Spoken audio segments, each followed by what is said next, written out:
Ah, it smells like coffee in here. But all I smell is Mountain Dew hard.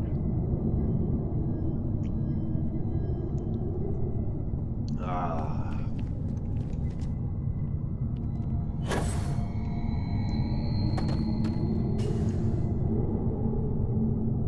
Just a little bit of backstory. We're exploring a cave to help people build a resort for convicts to rehabilitate them. Because a construction worker was abducted. Whoa! Oh, there he is. No! No! I'm not going back! Stay away! What? Oh God, please, please don't put me back in the bag.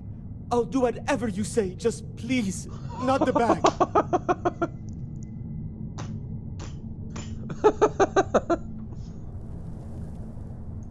You've got nothing to fear. We're here to help. Oh, thank God. You don't know what that... Oh, come on, let's get out of here. Whatever you need. You do know the way back, right?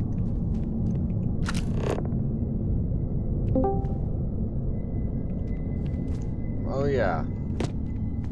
Hello.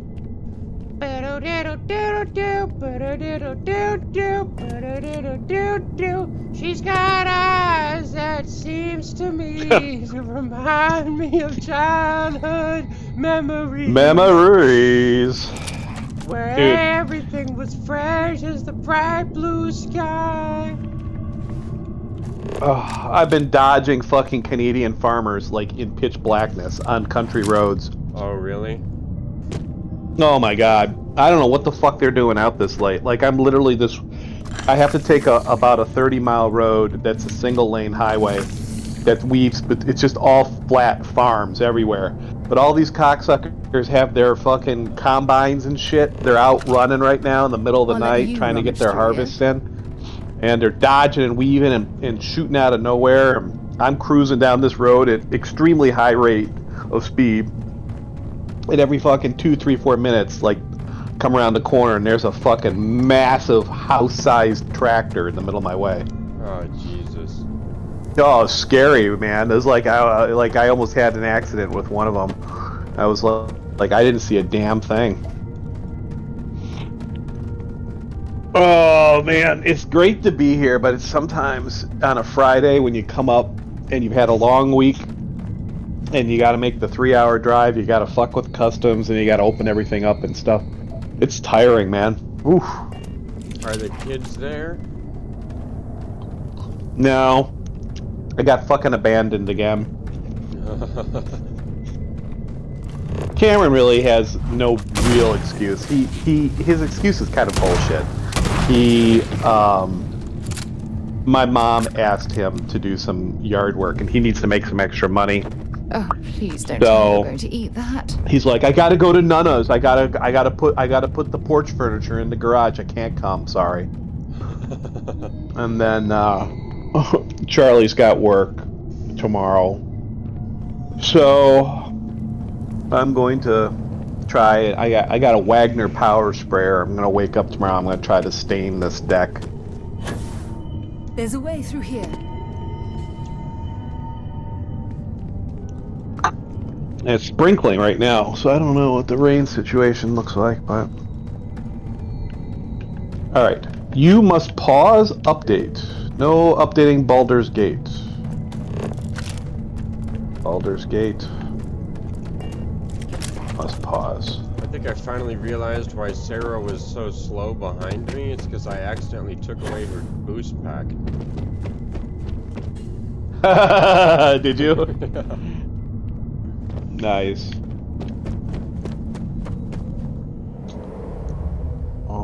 What? It's so weird. All of a sudden this shit wants to do all this updating, but it didn't do it at my house yesterday. Like I got 3 different games that are trying to update on my ass. That's weird. They're like, wow, fast internet. Yeah, that's exactly what it feels like. Pause all. Pause.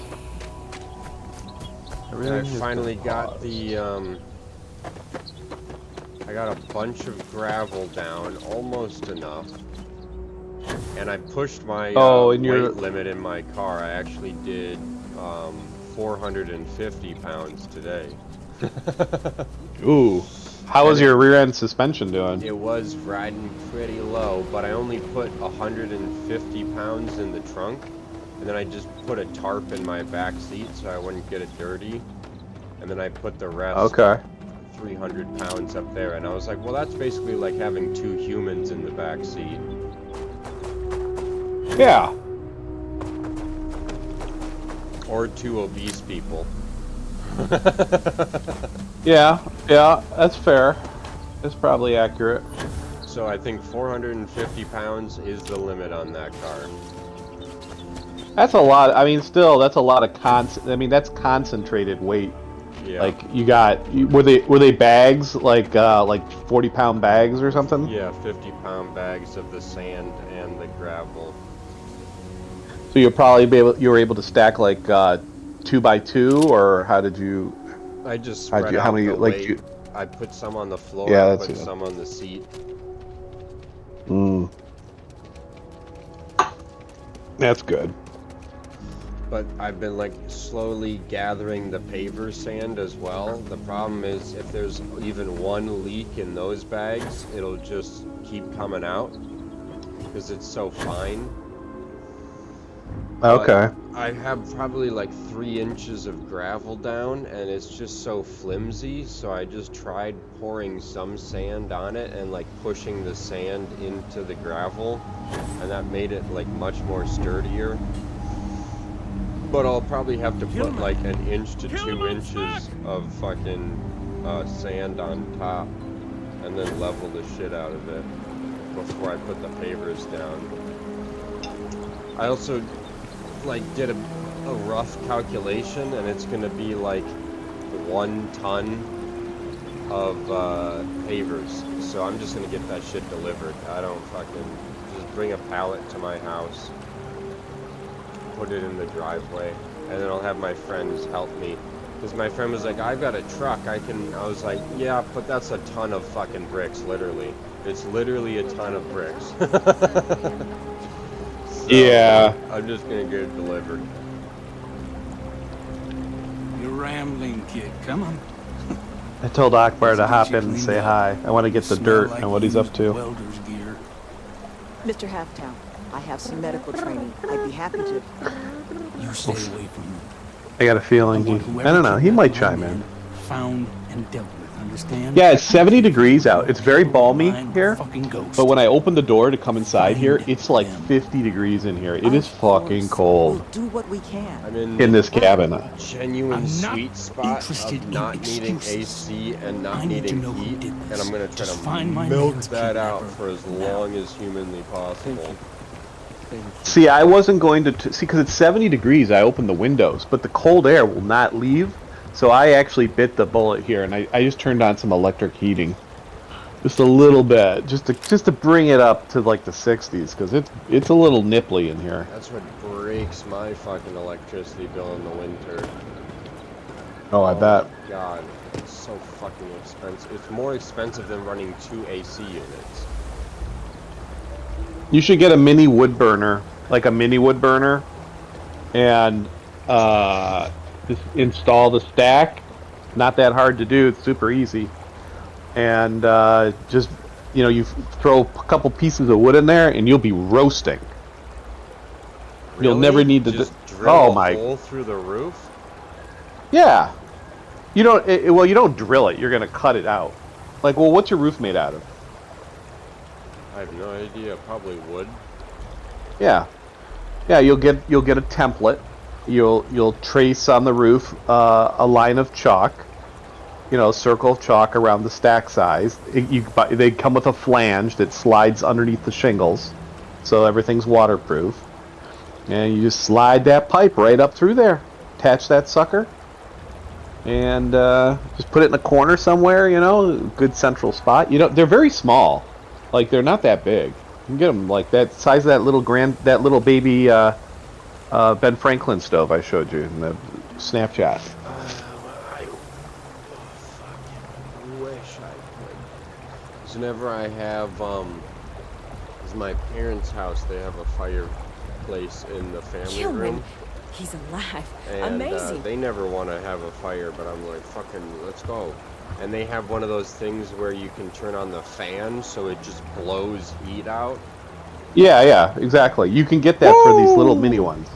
Fucking hot. Yeah, they're fucking great. I guess it might have been a bit naive for me to Around hope here, for a some happy people still have, like, reconciliation, oil burners. but you brought him back safe. Yeah, those That's are. what's important. We don't have a lot of You have my oil burning sincerest heat. thanks. At least not in But this now, part of we've got a whole Michigan. new Here in thread to Canada, pull on. it's still very What popular. are the chances I'd be able to convince you to help us find Like our over here, kidnapper? like in the because there's no natural gas over here. It's all farmland and shit. So you either have a wood boiler out in your backyard with radiant heat, Fine. like PEX that I'm goes sure to I like can radiant convince heating in Nevin your to house, trim some fat or in the you've got construction like budget. wood burner stoves or Now, oil. Mr. Kilman didn't seem to have a lot of information, but I caught at least one or two bits I think could help us find our kidnapper. Dude, I'm in the city, the Did, Baroon didn't he? city, and they're all racist. Industrial antiseptic would be my guess. Dude, they I are. haven't They're seen all. The leader There's a warned me not building even we to were talk to the citizens, that evaluating they as a don't like possible site outsiders. for the retreat And of everybody's the like Powerful looking Hole. at me An old and yelling research at me outpost. Seems as I'm like a walking decent around. match for the It's very description of our hostile. kidnapper's hideaway. It's like being in New Here. York. The facility's coordinates. Head out there and see what you can find.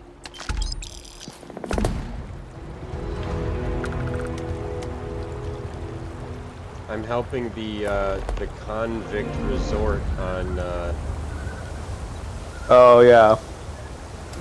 I know what you're doing.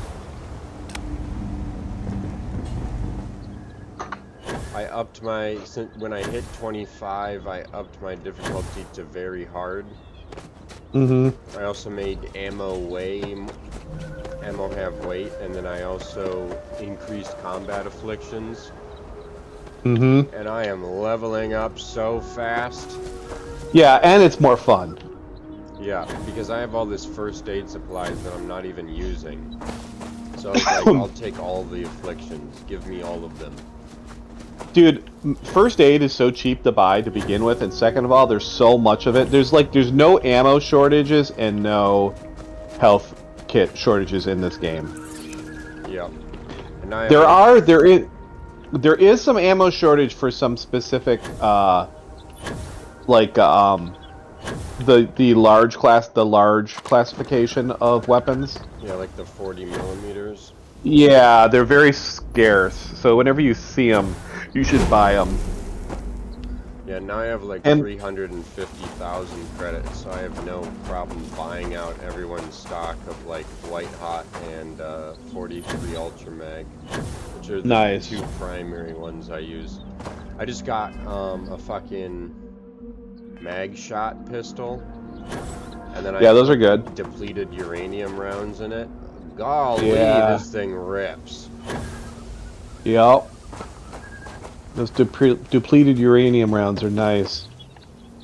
Wasn't the Soviet Union doing that for a while? We do that right Oh, now. Those are anti-tank rounds. The depleted uranium pierces armor. I have to talk to Harold.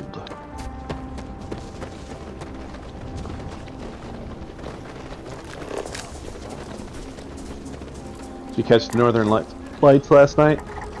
No, I always find out after they happen. What the fuck is that thing? It's called a hunting nightmare. No wonder, it looks like a fucking nightmare. Oh yeah, the hunting nightmare. Yeah. Wait till you fight the Terramorphs. That's gonna be. I like those Terramorph missions. One actually gets loose on fucking Jemison, and you have to. It's like the apocalypse. Like all of Jemison's on fire. It's really fun. Who's this guy? It's got so much XP for killing that thing. Yeah, try to get out to level 70 planets as soon as you can. 70 and up. And just walk around and kill. 45 planet right now, and I'm level 30. Dude, I think you'd be just fine at, like, if you went out to a level 65, level 70. You'd be fine. All you gotta do is find like a rock to stand on and just fucking shoot at shit. Wait, if you kill a creature, does it automatically scan it? Yes. If you harvest its inventory, it'll scan it. It should. Oh, I was figuring that out. Wow, it took me 30 levels to figure that out.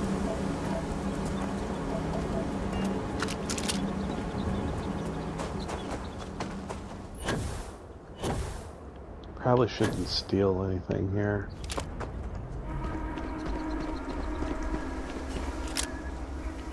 Might as well sleep. I get myself a full 24 hours. When you sleep with Sarah, she says, I'm down for everything wild, but next time let's keep the jetpacks out of it. Oh, man. Yeah, when you go to New Game Plus, like the second time through, she doesn't remember your relationship with her, and you're like, but we had something special. And she looks at you like you're a total creeper, and she's like, I don't even know you. You know, stop talking to me. You're so creepy. Oh shit! Sarah always catches on to the mines too late. She likes those mines. She likes the power between her legs.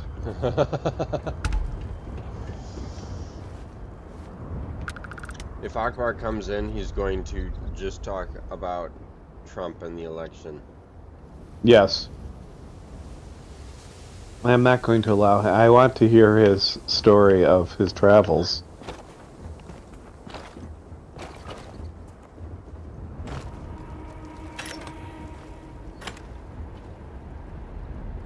He's ignoring us. I know he sees his text messages. He's that in his job. He must have to fucking look at his phone 1,000 times a day. Yeah.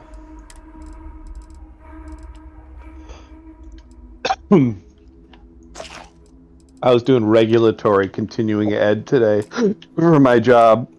It was horrific. It's all due on Tuesday, and I have 16 hours of it to do, and I just started it. Continuing ed? Yeah, continuing education, like for like a lot of like the professional careers, like law, finance, accounting, and medical. You have to take, like, you know how you get licenses for those careers. Yeah. So it's not good enough to pass a brutal licensing exam. You have to every year take a series of refreshers, which are sometimes worse than the original. So they do it for litigation risk, because when you take them, it's digitally recorded that you took them, and then let's say you do something inappropriate and your company gets sued, then they can say, well, he took the exam, he knew better. So that way then, like, you know, they don't get sued, then you get sued. But the laws change a lot in like the finance world, so we have to constantly attest to the fact that we have been re-educated constantly, and it is extremely time-consuming and annoying. And those regulatory exams, you have to take it every year in October, but throughout the year, scattered throughout the year, you still have to take probably a good 20 hours, like good 20 credits. You know, you just do it at your desk. You log into like a portal and you have to sit down and fucking do them. These fucking combat robots are basically like, what are those things? Super sentries on Fallout? Oh yeah, they are. I just wrecked them with these depleted uranium rounds. Well, I suppose they're not going to need it anymore. They have good loot too. Oh Good yeah. parts, good stuff. Need one of these for my ship. I don't understand what I'm supposed to be doing. Just wandering around. Better check my missions. So yesterday it's 'cause I have no got mission. into a massive ship and killed everyone on it. And then Yeah. I tried to get in it and I can't pilot that class of ship yet. Oh yeah, you don't have the It piloting. Took off and went to space with no one in the pilot seat. Oh really? Yeah. So I was just stuck in space on a ship I couldn't fucking pilot. Did you have to just go back to a previous load, like a save? No, it let me fast travel on my ship from that ship. That's so weird. Yeah. I was like, it's Good literally stuff. taking off and I'm looking at the empty pilot seat. That's really weird.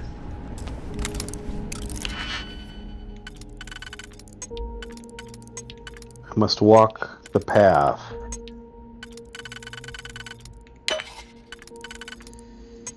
Oh, I can't wait until Fallout Season 2. They moved up the filming date because everyone loved it so much. I really did enjoy the Fallout series. I think it's pretty good. They did a good job of not making it too woke, Oh, you yeah. know, which I appreciated. Now, I think the last couple episodes they had a little. Didn't they have some well, I guess that's a main character. I can't tell if that character's a boy or a girl. The one with the dark hair. Oh, at You know, the the one- at the station, you mean? Yes. Yeah. No, that's a girl. See, I thought it was a boy. I think that was she like a has trans. history in the Fallout lore. Really? I think it's actually a real trans character though, like the actor. Oh. What the fuck did I do? I fucked up.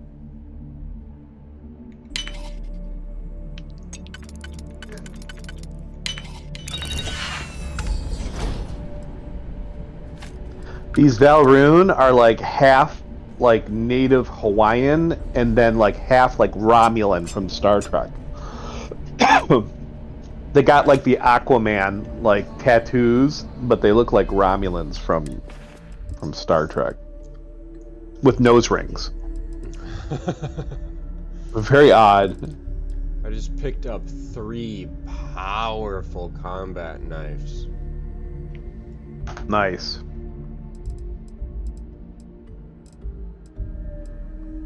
Way better than my rescue axe. Yeah, the rescue axe is pretty shitty. There is like if you get Valroon weapons, like their pain blade, the Valroon pain blade, if you can find one that's like decent, like an advanced or higher, they're pretty sick. You can usually find them on random planets if you just go do like the points of interest. Alright, I need a beer here. Adequately frozen in the freezer. I'm only down to Mountain Dew Hard. I'm gonna buy more beer tomorrow. I'm drinking really, really, really light beer. I'm drinking those Molson Golden Ultras right now because every time I come up here, I have a tendency to start drinking that bourbon, and then I start eating there's a gigantic bag of gummy bears here. And seriously, and I'll start eating those gummy bears at like 1 in the morning, and then I'll go to bed, and I'll end up with like fucking acid reflux with like gummy bear sugar and bourbon sugar shooting up my throat. Oh no. Yeah, so That'll I'm also trying. give you the fucking hangover. Mixing Oh, it will. alcohol with sugar. Yeah, it does. It fucks me up pretty bad. So I am drinking these ice cold little 4% alcohol beers. This thing is insane. This robot dog. It's got thrusters on its back.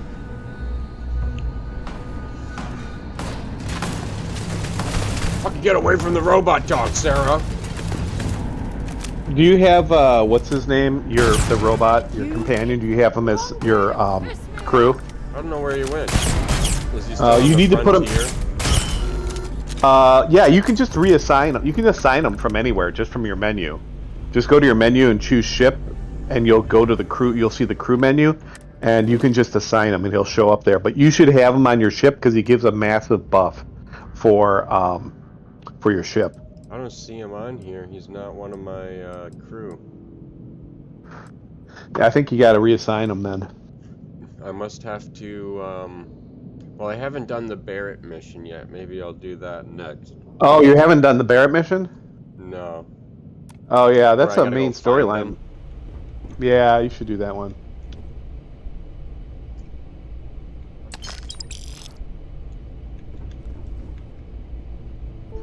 Oh, there's too much backstory going on in this DLC. I mean, I do appreciate the storylines, but fucking so much talking. What am I even doing in here? Walk the serpent's path. Okay.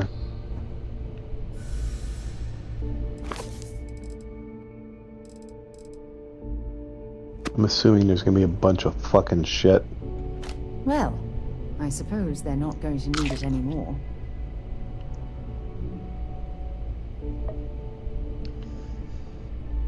Yeah, tomorrow I'm just gonna mow the lawn and go to the grocery store. And do laundry. No, that sounds pretty chill though. And then Starfield. Yeah, that sounds good.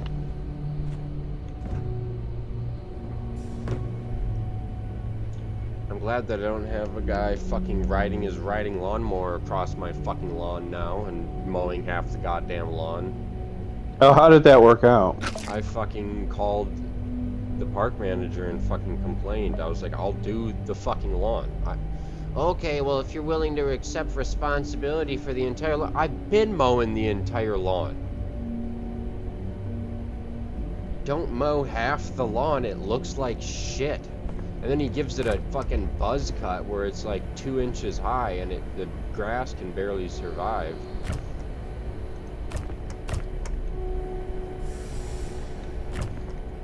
And perhaps it will be the last of the season because the grass stays green but it doesn't grow in the winter.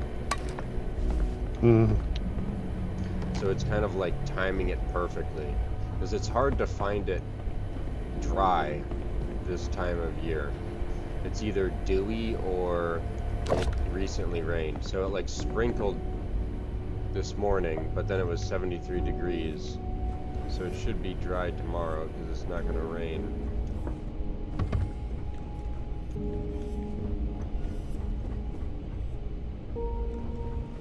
I'll probably have to wait until the afternoon for the dew to go away.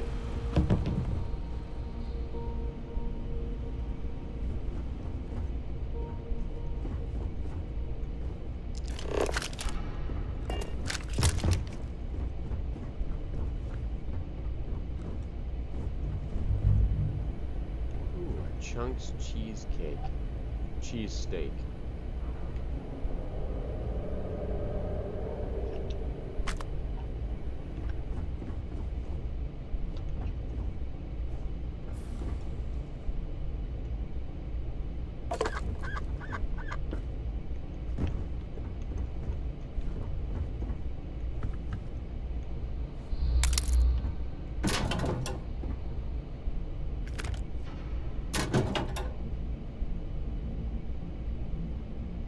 Blue micro vase. I like this vase. I might take it for my ship.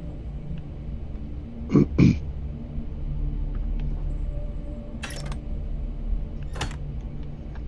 just found an antique duck figurine. Oh yeah. I collected all the snow globes.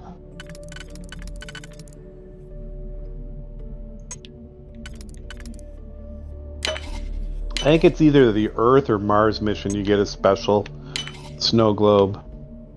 If you're into collecting the snow globes. I don't know if I've seen one. Oh, they're around. Sometimes you'll find them on desks. You'll find them sitting on, like, inside of cabinets. You have to open them up. They'll be on, like, bedside tables.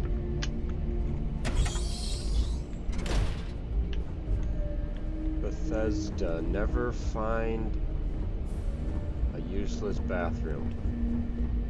There's always something useful in them.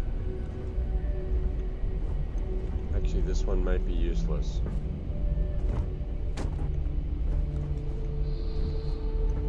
If there's a closed stall door, then you'll find something useful. Yeah, that tends to be true.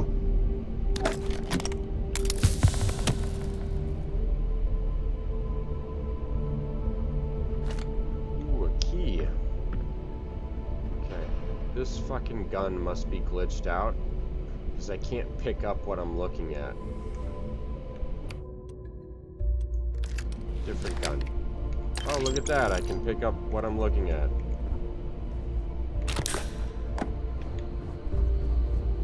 The bathroom did have a fully stocked first aid kit.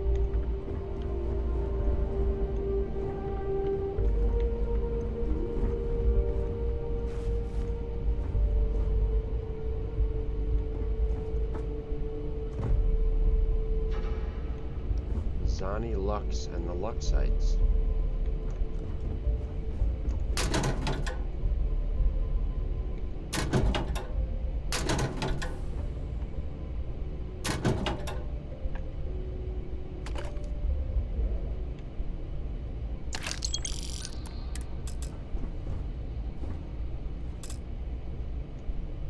Return book to Tommy.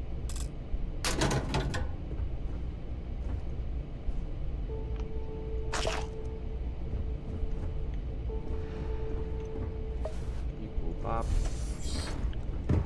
All kinds of doors are opening up. Doors are opening. Memorial plaque.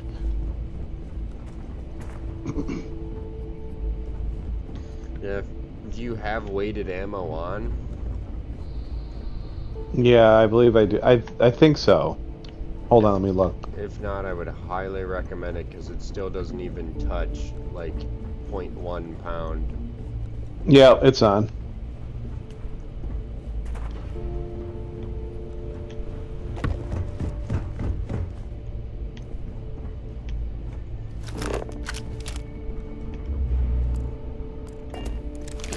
Oh, what's this?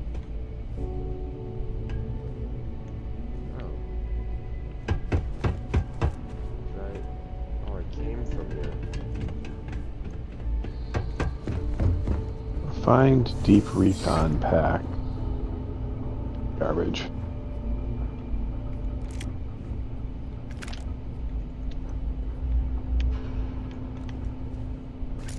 For God's sake, drop some of that rubbish Creature already. jam. A jar of chunky jam made from alien meat, fruit, and unrefined sugar.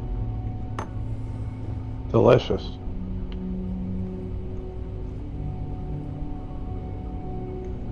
Oh yeah, a carrying capacity magazine.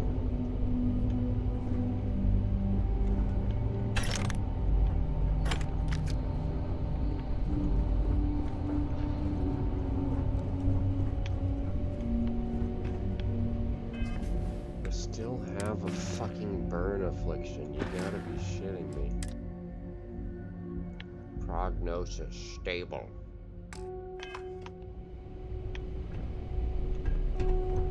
Alright, Sarah, you want to give me shit about the junk I'm I'm carrying? here for you, my You love. get to carry I'd some be of happy it. to carry a few things for you. You really need all of that?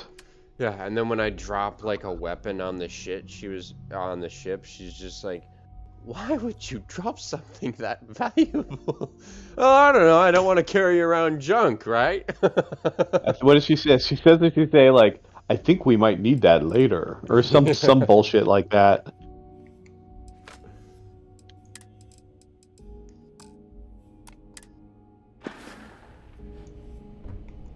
See you soon, love. Antique videotape. Old Earth shotgun. Wow, this Old Earth shotgun. Explorer is not even like it's not even like a rated weapon. It's just a regular fucking weapon. The Explorer's Advanced Old Earth shotgun has a base damage of 696. I think I gotta take that just to mod it, just to see how fucking crazy I can make it.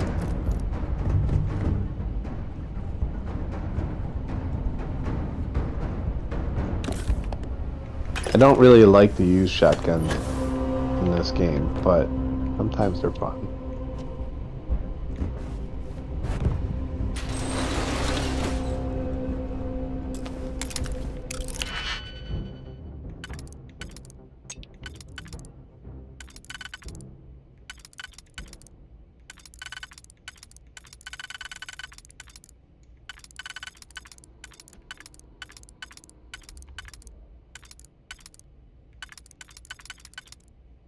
Oh, I just jumped in acid. Fantastic.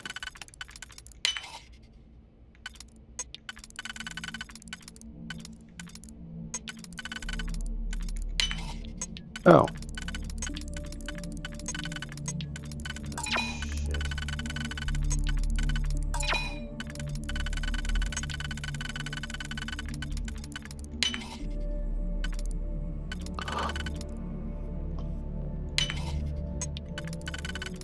Okay, something's coming.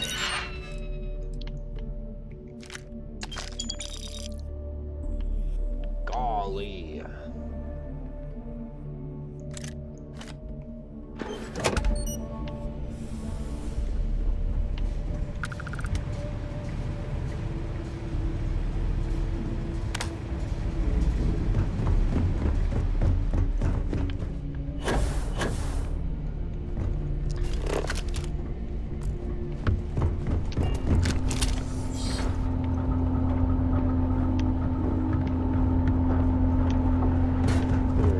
Every square inch of this place.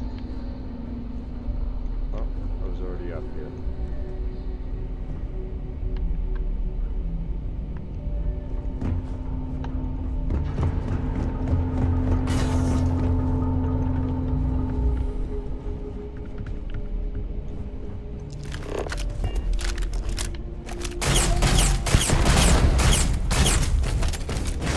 Oh shit! Amazing. Simply amazing. Just saved Sarah's life from that dog robot.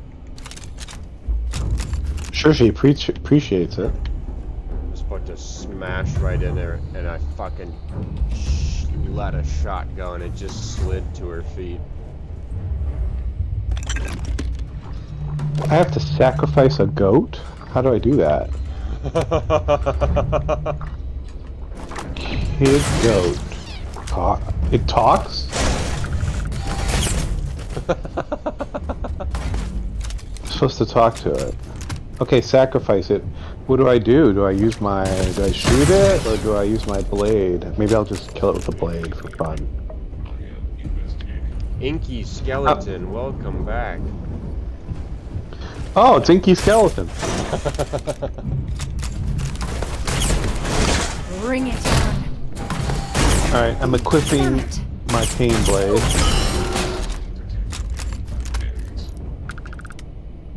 Man, she just got rocked by that thing. Okay. I sacrificed it.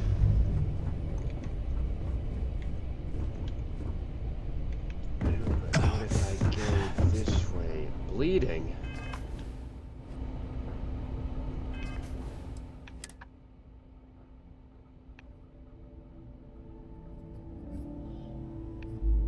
This looks like a... Can I cut through that? Yeah, the robots better be scared. Wait, how did my burns worsen when I already cured it? What? And bandages didn't heal my bleeding. Very cool.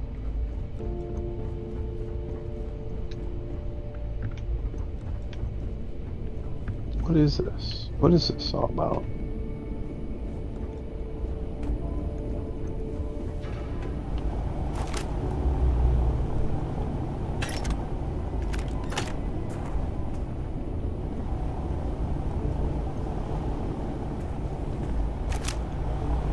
Look at it. Before I proceed, I'm curious where this vent goes. Well, I'm staring at a vent myself right now. I'm trying to figure out if I can cut it open or not.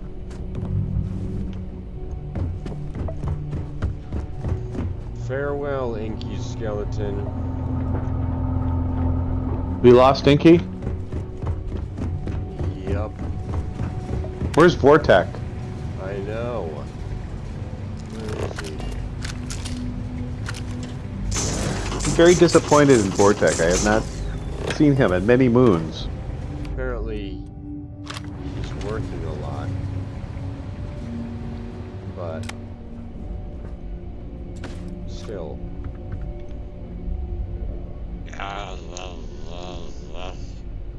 I smoked a cigar earlier today and now my throat is sore. I better not get throat cancer.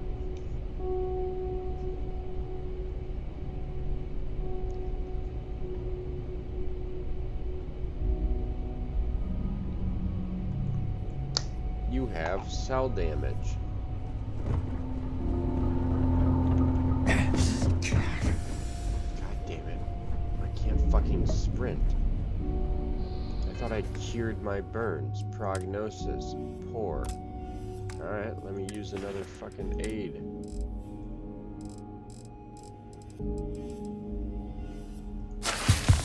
Burns cured. Not bleeding.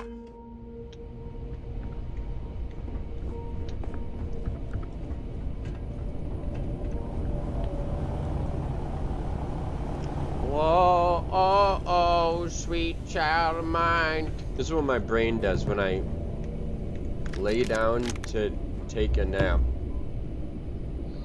What I hear in my head as I close my eyes is I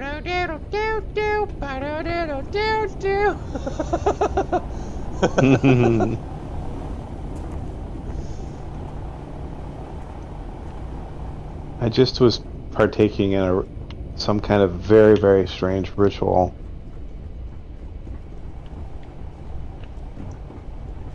I never told you yesterday. I woke up from a nap with my cat literally setting her fucking asshole down on my nose. Oh. didn't touch it. But I was just, I was like half awake and I was like, what the fuck is that smell? And I just see cat ass when I open up my eyes. I'm like, get the Oh my fuck God. off of me. That's kind of gross.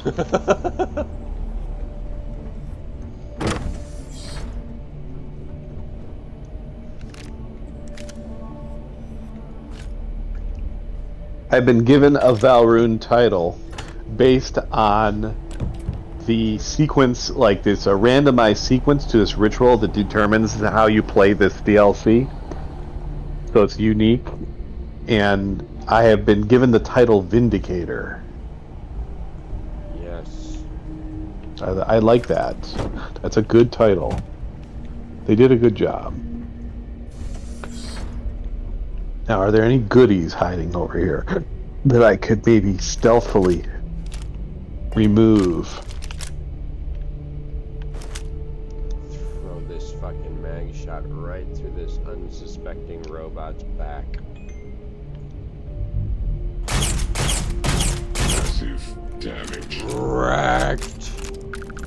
Why did I only get 19 XP for that?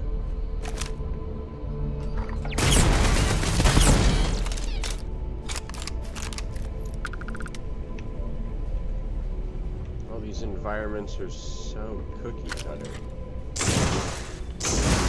I tried to reach out to Trevor again. Figured it's been 6 months, I'd give him a shot. He looked at the message, but he didn't reply. Why? I don't get that shit. I don't get it either. We've spent hours anything together, valuable? you animal. I don't know, man. There's something up with him. Dude, holy loot.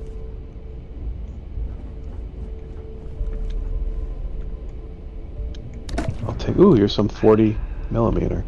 Speak of the devil. No, I don't want your advanced mag pulse. Stand clear. It's in there. Can I get in there? I'm gonna start learning the loot patterns of these fucking cookie cutter buildings. Oh yeah, they repeat themselves. What's this? Ooh, a little stash of credit sticks just laying on the floor behind a cardboard box. Don't mind if I do.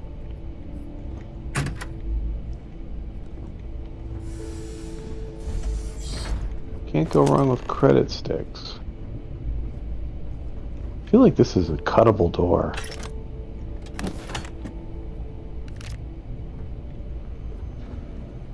Because I can see stuff in that window. I'm gonna eat the kidnapper's sandwich. Bullshit that Inky had to go. Bullshit. You don't come into a stream for fucking 3 minutes. Oh, I gotta go. Yeah, I call bullshit.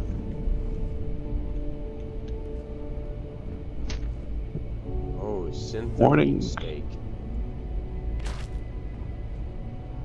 I'd love to cook that thing up. No risk of food poisoning. You could just eat that red, dude. You could eat that rare. Extra rare.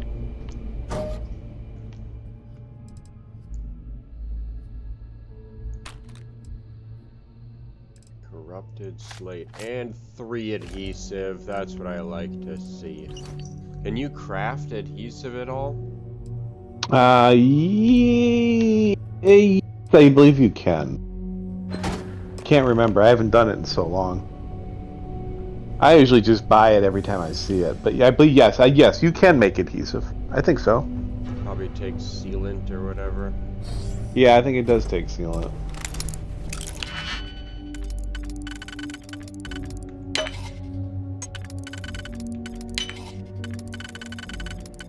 Everybody wants to talk to the Vindicator now. Oh. Boy. These guys are really religious zealots.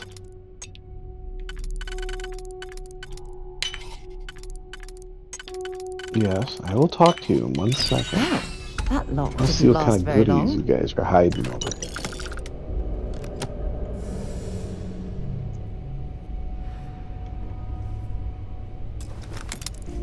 Hide this safe from me.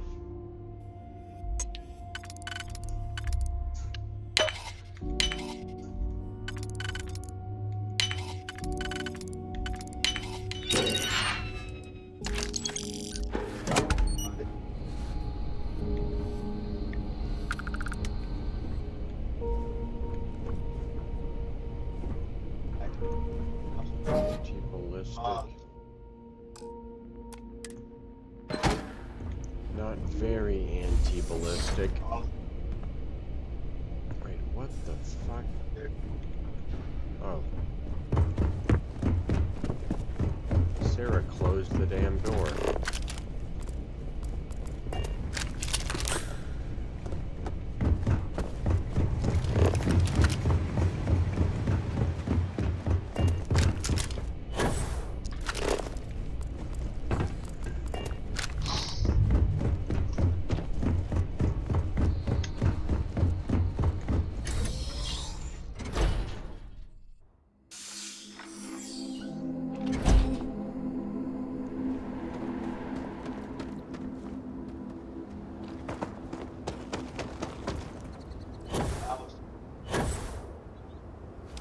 Should have brought the buggy.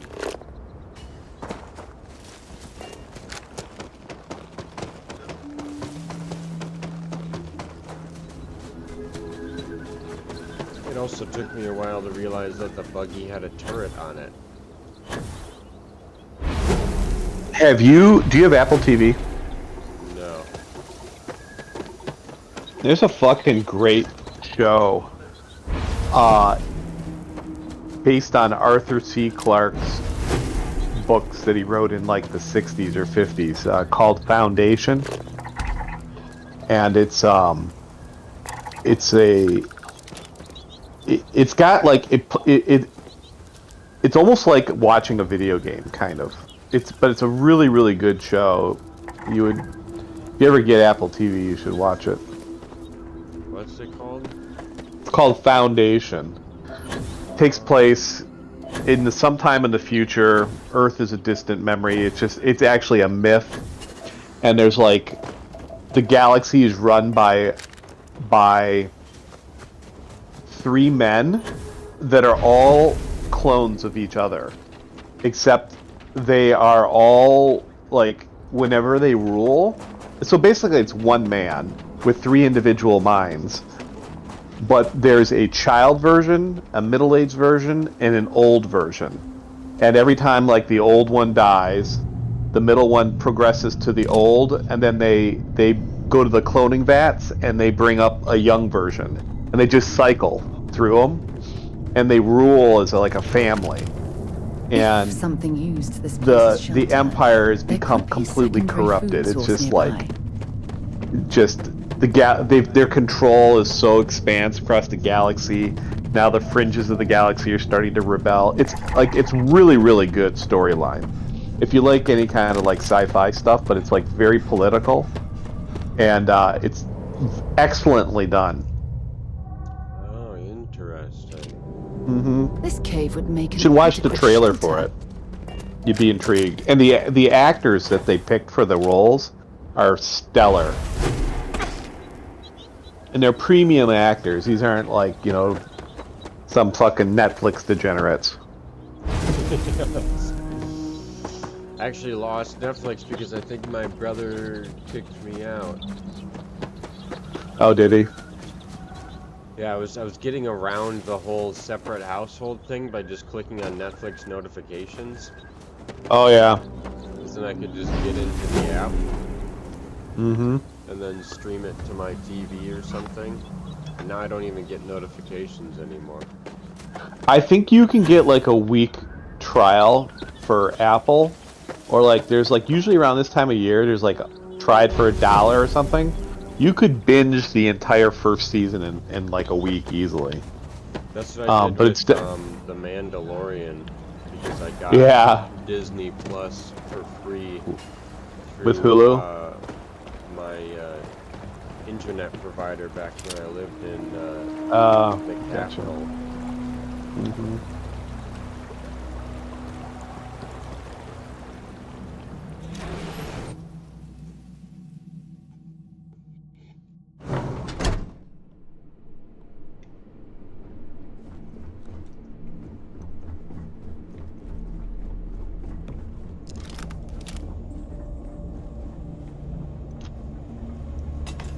Classroom.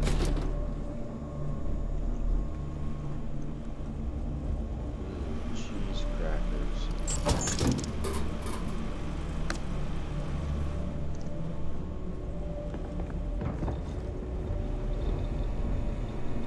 You seem to have weathered that trek well enough.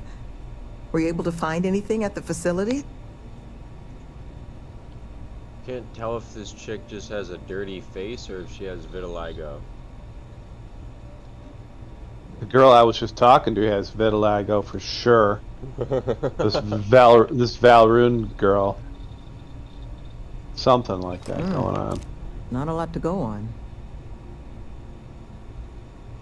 Stop the Monica, argument. anything you can do with this? Okay. I can take a look. Oh, it's encoded. Made to look scrambled. And done badly. Looks like... there. Seems there were 2 of them. Oh my god. It's all here. The accidents, the kidnapping, Greg's attack. These 2, they did it all. Any mention of who they are? They're not with the construction crew. Are they? No names, but there are a pair of ID numbers. They're with the Trackers Alliance. The Alliance sent 2 bounty hunters? Here? But our bounties are all paid. I'm not seeing an Alliance contract or documentation. I think this is off the books. So, a couple of trackers have decided to haunt us on their own free time. Why? Doesn't say.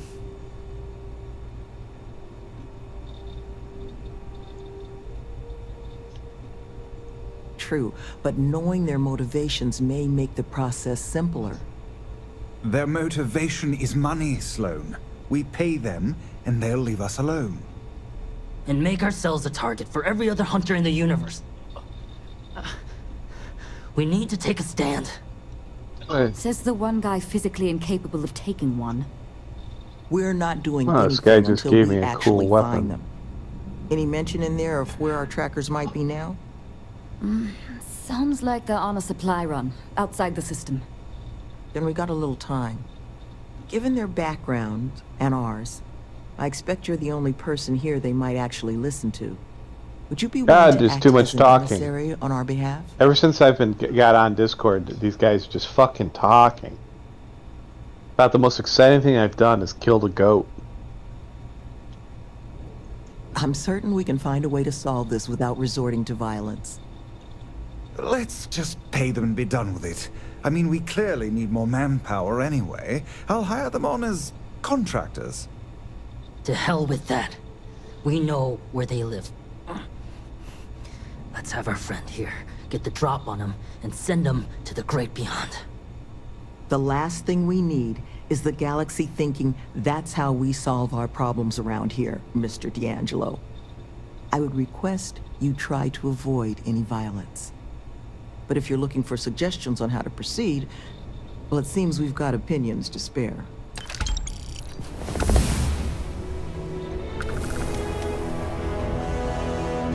Excellent. Other Trackers Alliance. I should be able to reason with them.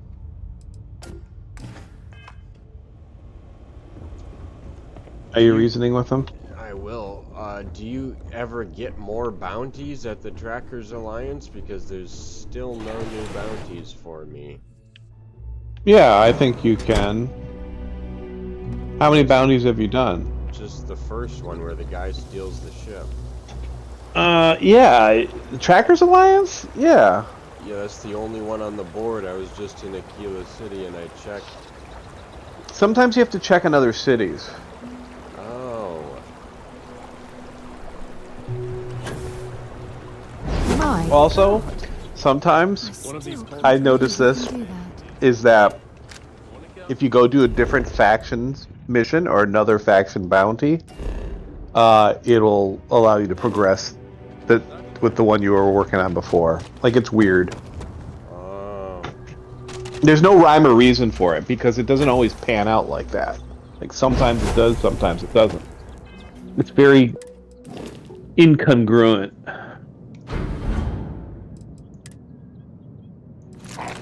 Dude, why is it so fucking cold? Man. It's still like 65 degrees out. It's cold, dude.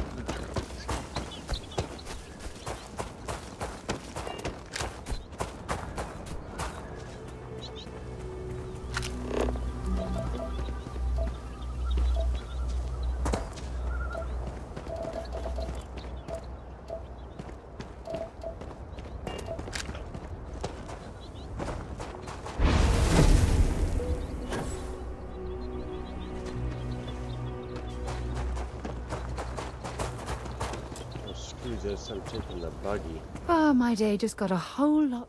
If you have any gear you want. Here's a jump pack for you, Sarah.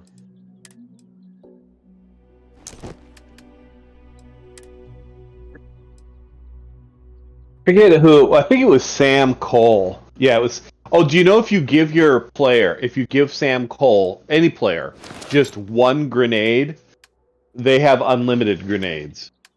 So, like, a cool thing you can do, is you just take Sam Cole's weapons away from him, and then give him one grenade, and all he'll do is just constantly fucking throw grenades.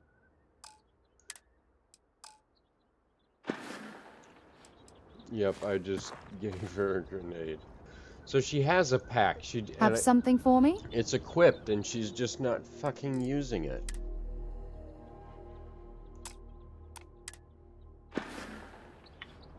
Oh, I love our little chats. You know how to make a woman feel special.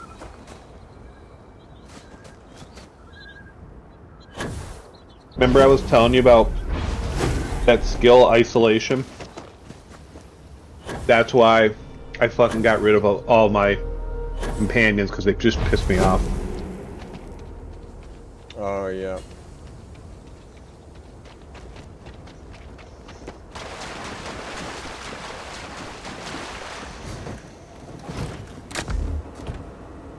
Hold on tight!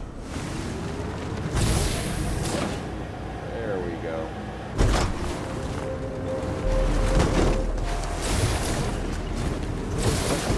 But when you fight, like, there's certain times where you do have like a combat situation where you kind of, like when you're in those lower levels, you kind of would love to have the extra help.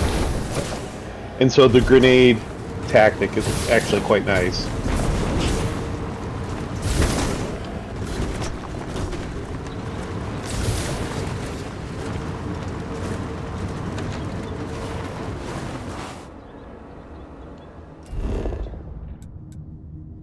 I always make sure if I'm going to bring them, they all at least have one grenade.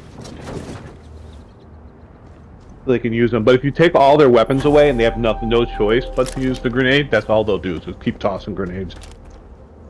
Oh.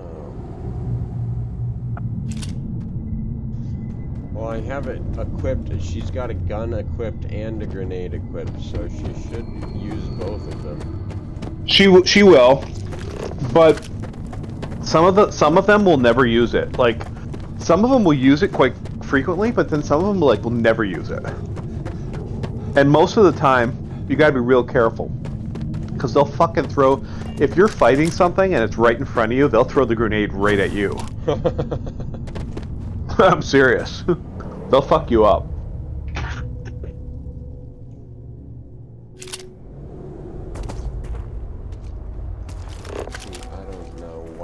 To go through the fucking cave if it's just on the other side of the mountain.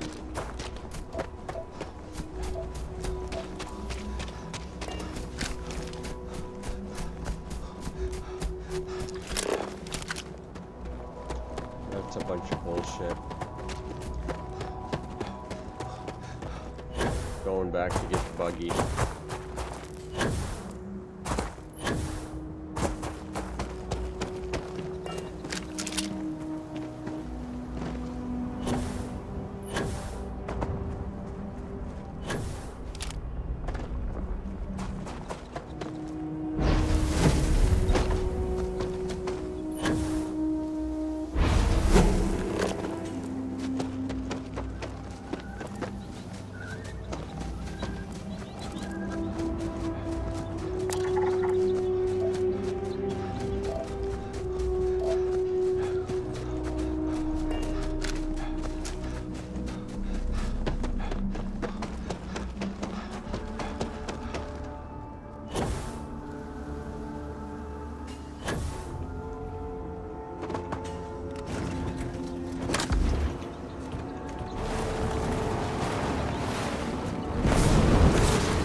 killing these bastards.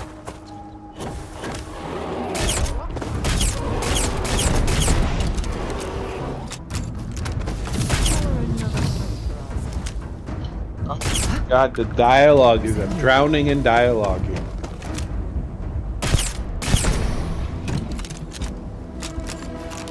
I'm drowning in dialogue.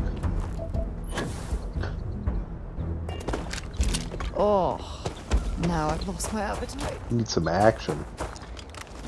I haven't shot anything yet. You take the wheel.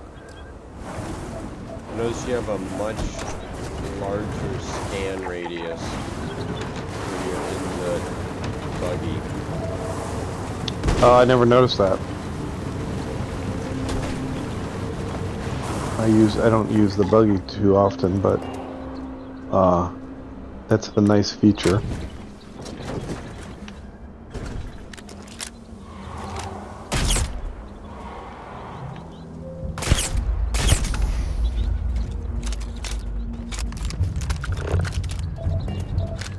The fuck is that?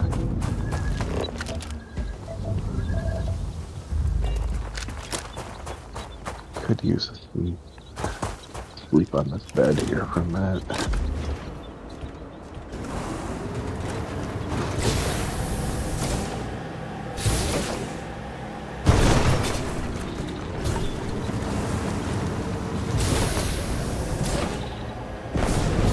Watch it!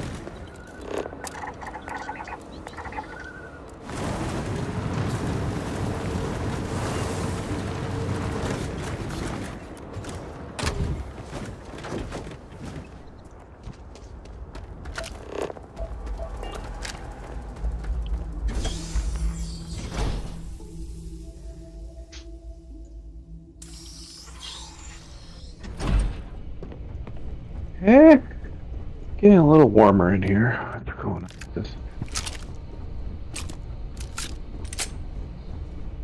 Yeah. Still pretty fucking nippy.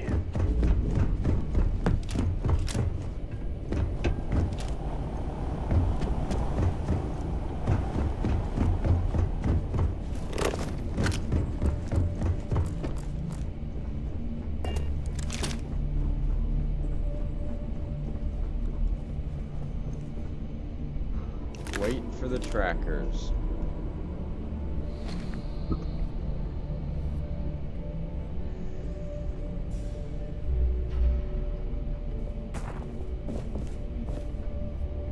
So this baseboard heating that's in this cabin, Who's that? it was installed. I'm You. gonna guess.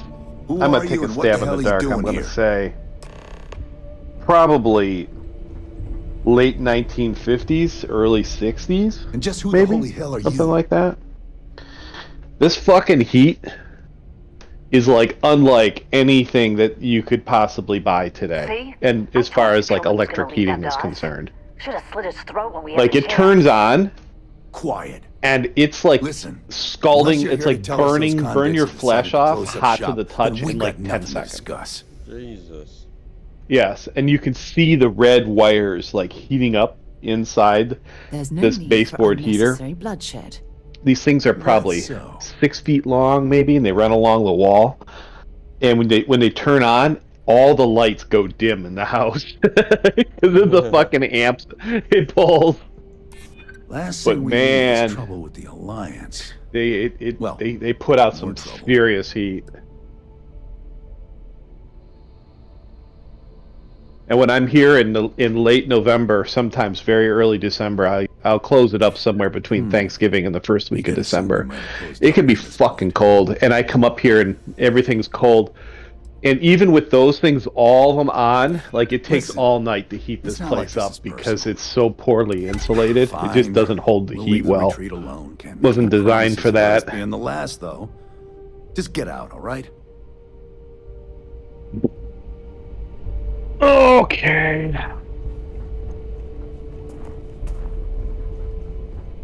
I've acquired another blanket. Single malt whiskey. Oh, yeah.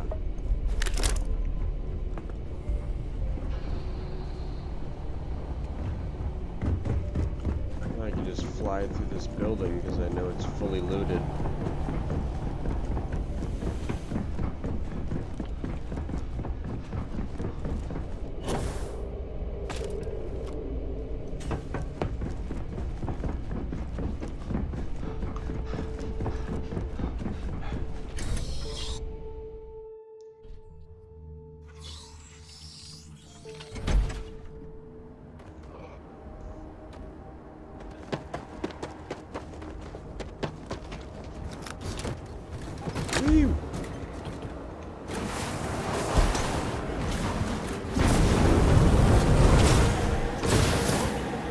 Yeah, I'm kind of wondering, Emily has, like, gone completely dark.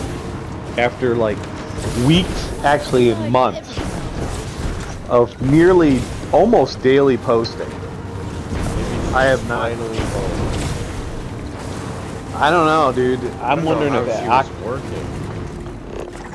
I don't know either. She's been fucking traveling. But some of it was for work. Well, it wasn't for work, but it was with work.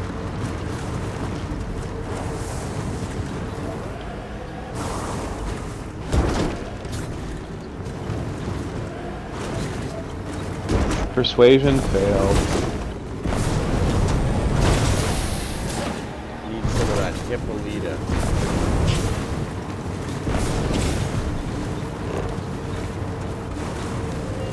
Oh, now this guy won't fucking talk to me because my persuasion failed. Okay. I don't need to talk to your ass. Go talk to somebody else.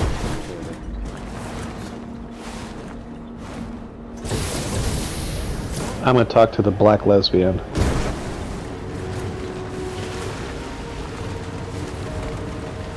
Coming in hot.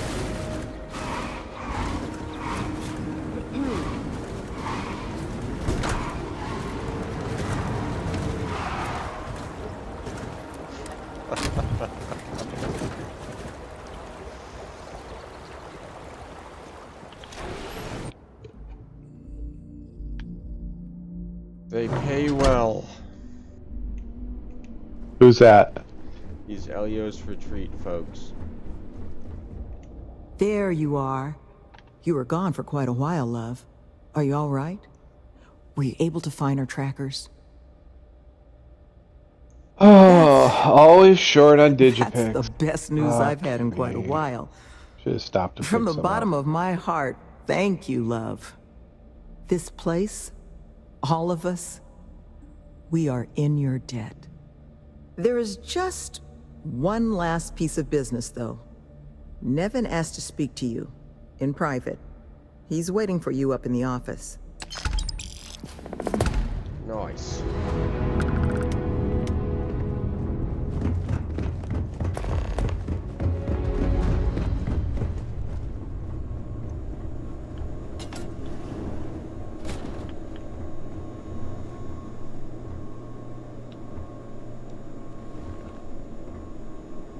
Ah, there you are. So, first things first, I need to say, well, thank you. And we are exceedingly grateful for it. It's just, the situation you set right, with the trackers, it's one we don't want to find ourselves in again. Luckily, we have someone, our founding donor in fact, who has offered to reach out to the Alliance, ensure their good behavior going forward. Before she does, however, she's asked for the details of what exactly occurred. I've already shared my own insights, but, well, she wants to talk to you, too. Is that something you might be amenable to? Ah, she'll be pleased to hear it. Head to Aquila City in the Cheyenne system. Check in with Justin Sneed, her security chief. And I would ask you to try and be polite. She's the only reason we're here. I was just in Aquila City talking to the Trackers Alliance. Now you gotta go back. Yep.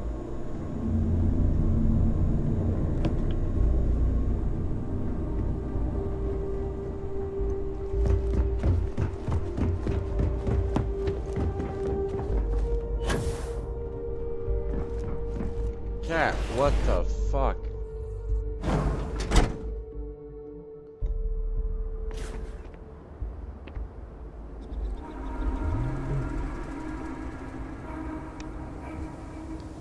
No howling.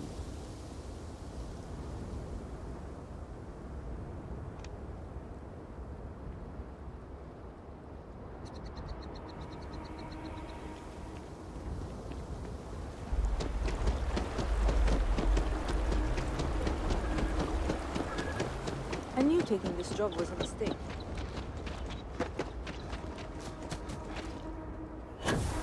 I still don't understand how you can harness that type of power.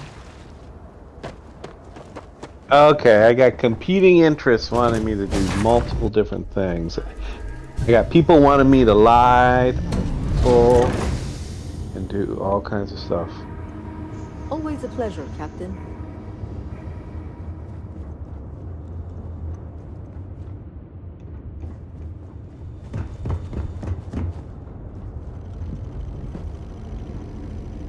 Let me guess.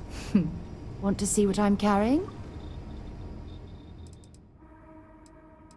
There's so much deceit and political backstabbing going on in this storyline. Stay safe, darling.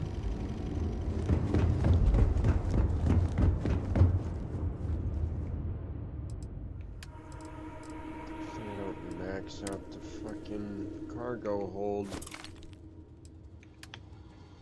Oh, just made it. Alright, where am I supposed to go now?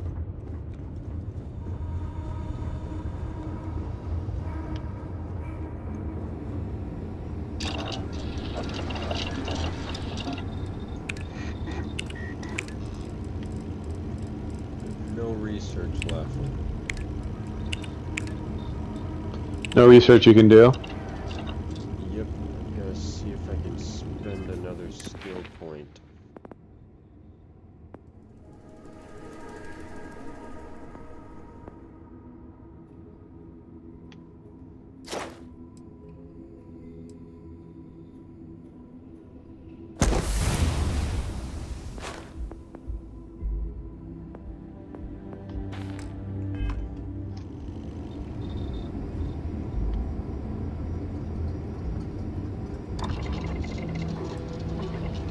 All is well, Captain, all things considered.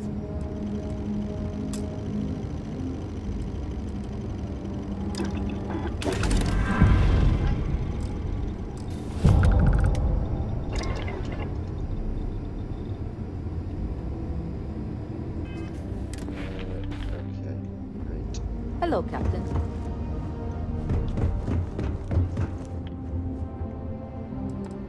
What do I need to do?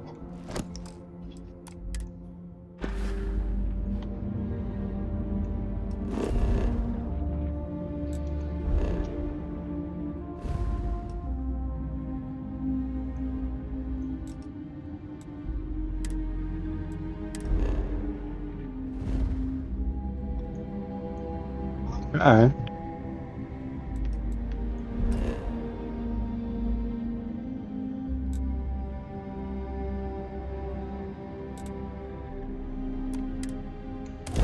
And I'm sure all the vendors don't have any credits left because I just sold Just go sleep. everything.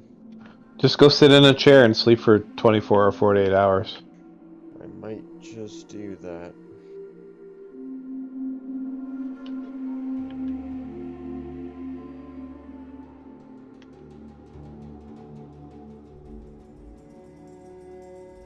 I have things for you. The two of us make quite the pair, eh? Fishing for a handout, eh? No, we done talking already. She's so clingy.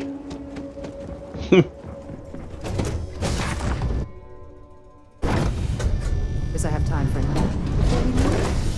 Must be a stray cat out there because the cats are going berserk. Oh yeah. My plushy Galacticat.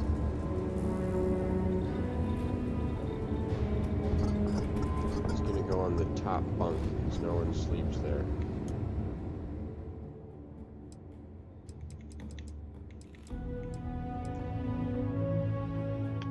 Yeah, nothing like going to your bunk and you got fucking Barrett laying in your bunk with all of your plushies all like in his groin and shit.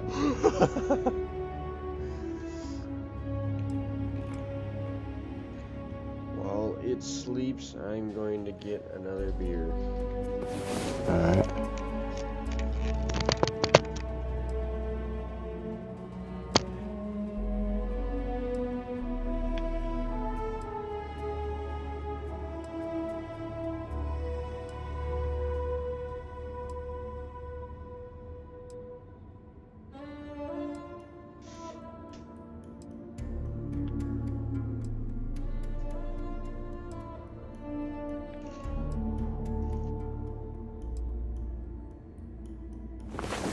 Remember when I said I like to be close to you? Now you know exactly what I meant.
Alright, I have to scan one more of these little pods.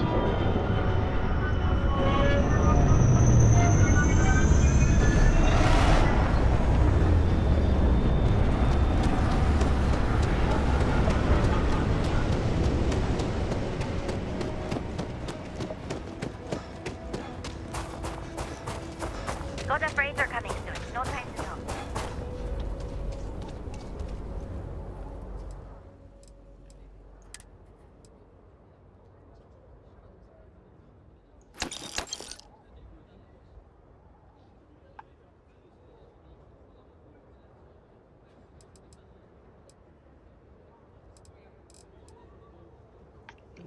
Interesting.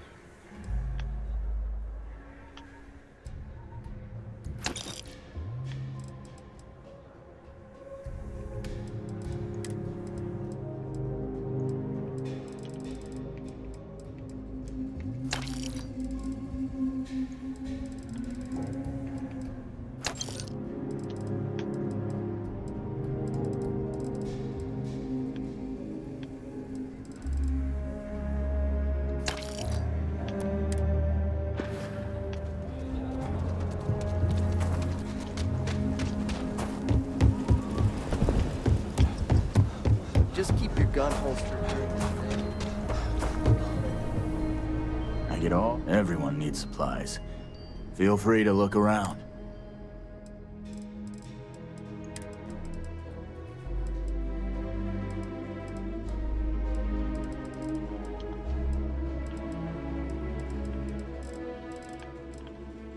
So their credits refresh, but the stock does not refresh for like a week.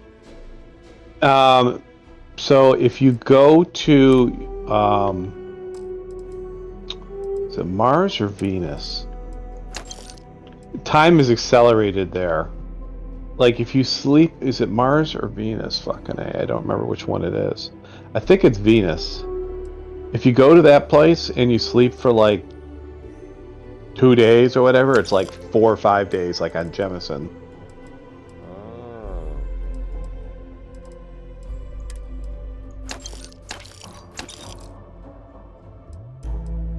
Because, you know, each planet has its own relative time. So if you sleep on one planet, time passes differently on other planets.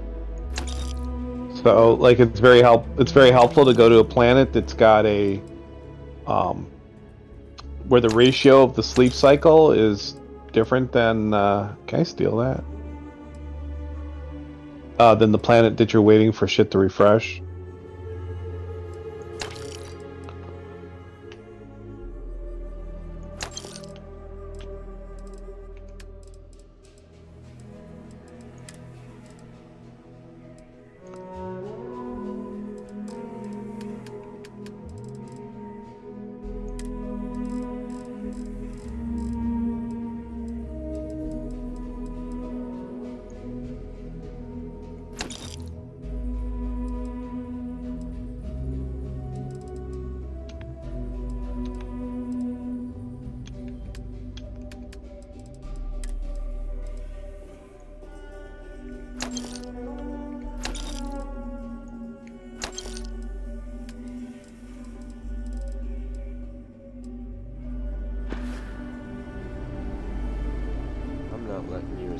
Take a look around. It's a good bet I've got something. Here. You're browse to gonna your... buy my ammo.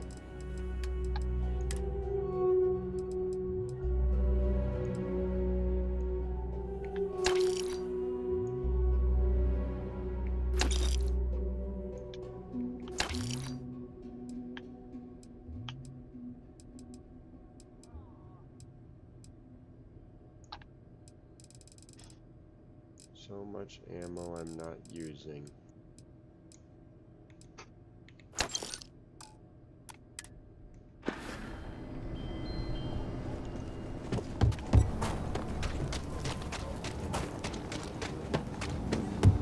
Experiencing high grav feels exactly like walking through maple syrup. Just so you know,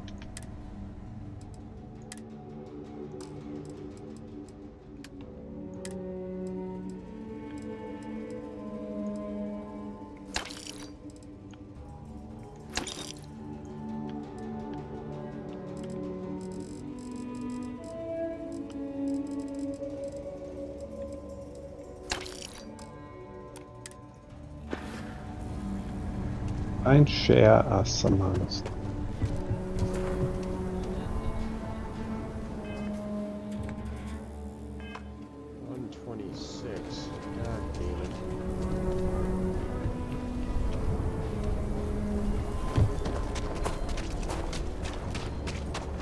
Oh, come on! Seriously? Watch your fucking mouth, security guard. I'll quick save and blow your head off.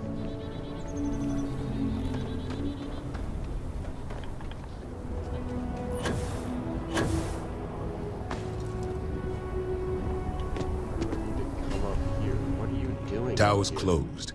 Come back some other time.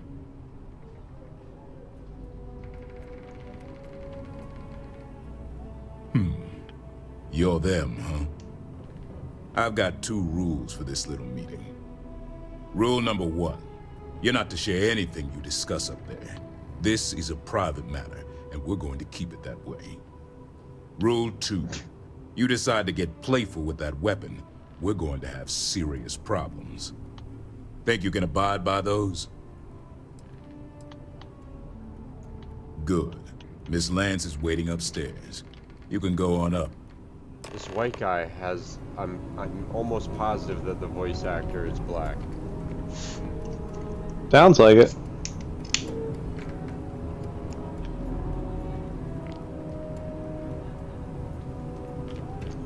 I can hear him talking. And that must make you our guest. Please, take a seat. You don't have anything to fear from me. Now, you may already know who I am. Raisha Lance, CEO, Laredo Firearms. And you, I know all about. I can't thank you enough for everything you've done for the retreat. Truly, it's a project that's near and dear to my heart. Now, I presume Nevin already got you up to speed. I need details before I talk to the heads of the Trackers Alliance. Make sure their members understand the retreat's off limits. Oh, so you if you don't cunt. mind, I'd like to just jump right into it. Lily here will be taking notes as we go. Now, Nevin said all the various incidents afflicting the retreat, they all stemmed from this. At least they had the presence of rogue mind to bounty save hunters. this time. Do I have that right?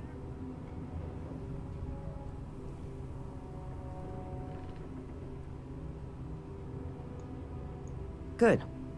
Lily, make sure we get a copy of all that, will you? Yes, Miss Some of Lance. like the high-end But modifications you Nevin can did do say to you your managed to equipment get those two to leave the requires you retreat to alone. like go Mind my and asking how you accomplished that? go to like search planets for like rare plants and like stuff like that. And oh my god. 2 trackers and you just talked them down? Oh, fuck. That's quite the feat. I'm interested in the details, though. How exactly did it all play out? I'm an expert negotiator. Those 2 are lucky I didn't talk them into flying themselves into a star. It's the best trait to have in a Bethesda game. I'll stand by it. I bet they are. So, only other thing I wanted to ask, and I'm just looking for an opinion here, into a star. is there anything in your eyes that could have been done to prevent this happening? The retreat's woefully underprotected. After everything I've heard from you and Nevin, I'm inclined to agree. Oh god. It'll it take died time to again. get the right people in place for this kind of work, but I'll make sure it's addressed. They've definitely Should be the missing Riley, they piece that definitely ensures the amped up the retreat is difficulty in around this for many years DLC. to come. It is a Let's challenge. hope so. But that should give me enough to present to the Alliance. Yeah, Combat we're playing is- on very hard still. Now, And what I'm you playing did, on well, very it hard. deserves something more than just a couple of Must be firm thank yous. substantially more Here, difficult.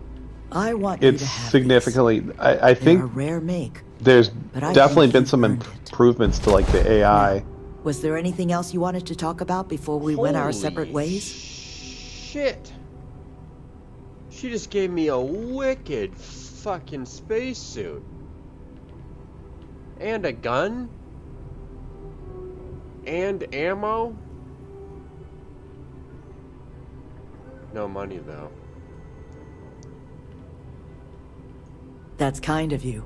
But without your help, it might have stayed just a goal. 120 You have my sincere protection thanks. on everything. Now, if you'll excuse me, as you've seen, there's plenty to be done. Compare that to the Mantis. Oh, she did pay me. Fantastic. Sarah was pitching into the conversation from downstairs, so it was just a top-down Miss view Lance of is her. the one you want to speak to.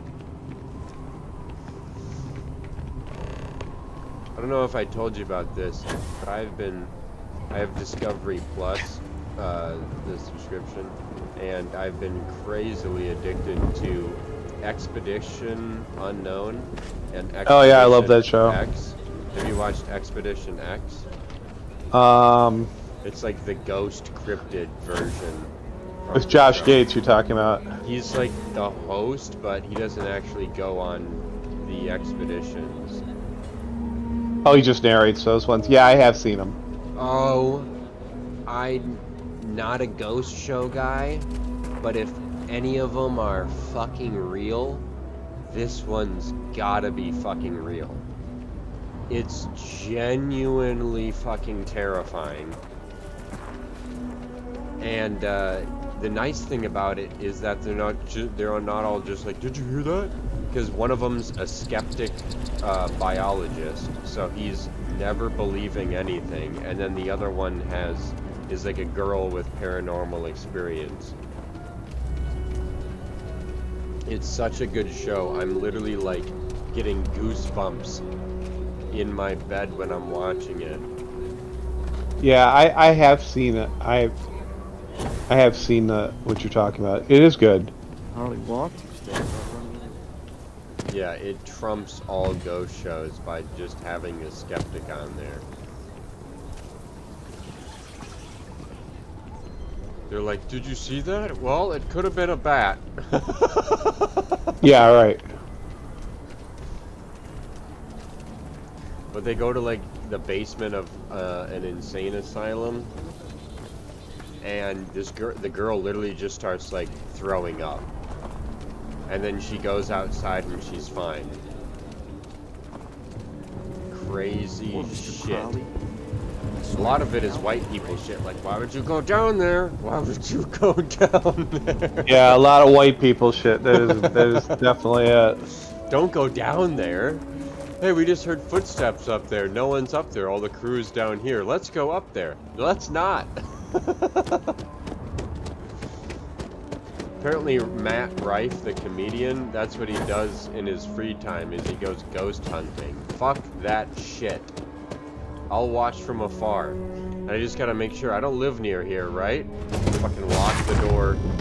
Sprinkle salt on the fucking... Captain? Where are we? I know, it makes you not like want, like it truly like, you know, when you start creeping around your house after watching the shows like that, like you start checking over your shoulder.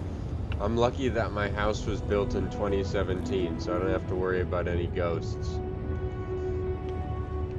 I don't know if they actually, I don't think they care about the age of the house. I think Yeah, they just take up residence. I'm pretty sure no one has died in this house, so I should be good.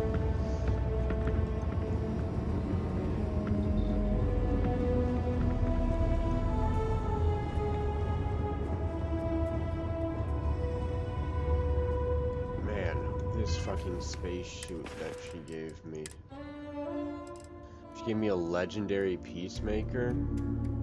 Oh, nice. Doesn't even do as much damage as half of my guns. A lot of the legendary weapons don't, but when you modify them, you can get some pretty sick shit going on. Small chance to demoralize a target? Just make him run away? I don't know. I might give this gun to Sarah. But she does pretty good with her little pistol. Well, hello, sunshine. Yeah, I Feel used free to fuck drop some around with stuff giving into my them, bag. like trying to give those guys like better weapons and stuff. And then I just decided I didn't want to even bring them with me, so I just said fuck them. I can't break my streak. Every Bethesda game I've had a killer companion. Wait, what? Well, then there you go. Oh shit. I sold her gun. Oh, oops. You can buy it back. I don't know I don't remember where I sold it. I was like, hey, this looks like Sarah's gun. But it's shittier than her gun, so I just sold it. Oh, Damn it, God. okay, I guess I am giving her this gun.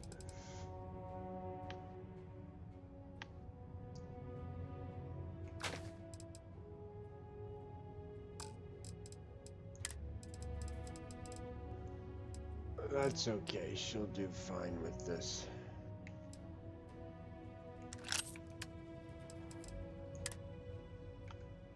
She's just gonna run up with fists. Oh, what? I took her knife too? Oh, son of a bitch.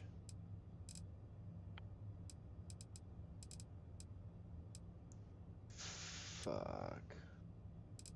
Well, she's not going to use the knife unless I equip it on her, which is stupid because characters in Fallout would switch between melee and... In the old Fallouts, they would use anything you put on them. And in Fallout 4, you had to equip it. And then in Fallout 76, there's no companions. I think they finally broke that because when Fallout 76 first came out, they were like, there's no humans. No humans on the board except for other players. And I think in the DLC, they finally put, like, NPC humans in.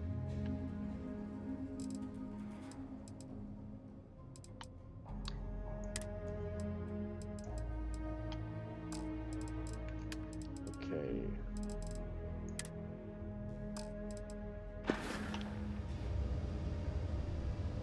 See you soon, love. Pull out that gun, let's see it. Oh shit, it's got a golden laser.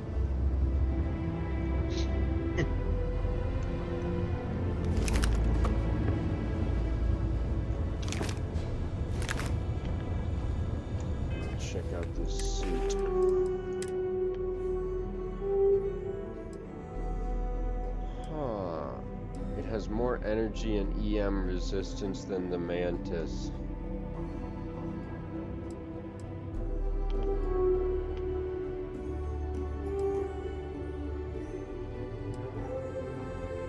Yeah, but like, who you gonna?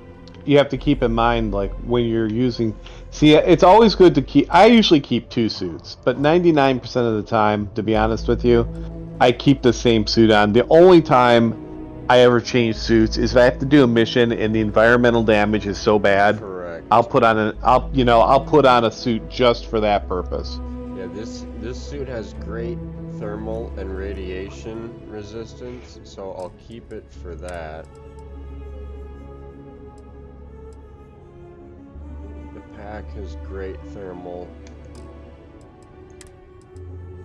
and the helmet has good corrosive and radiation, so I'll mix it in with my packs on the ship and see which is better, but I think they all have their individual traits. I think there's one mission, there's 2 missions I can think of actually, where the radiation is so fucking bad. Oh, there's a mission where it's so fucking cold, like you cannot go out. Like like when the snowstorm comes. Oh yeah, I did one of those missions. Did you? Yeah, earlier Yeah, today, it's and I was brutal. outside for like 5 minutes when it was snowing, and I got frostbite.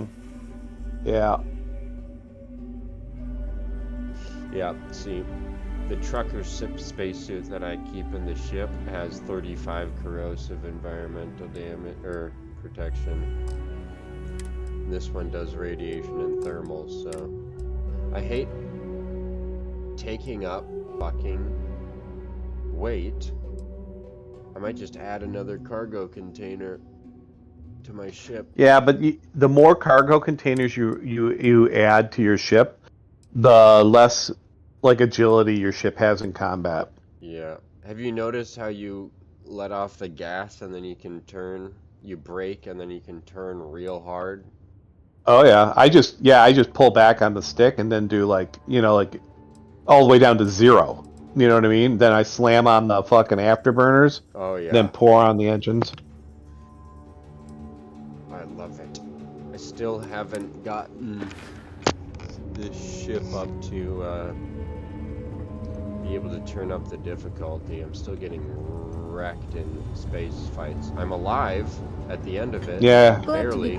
Yeah, you will get wrecked though for a long time.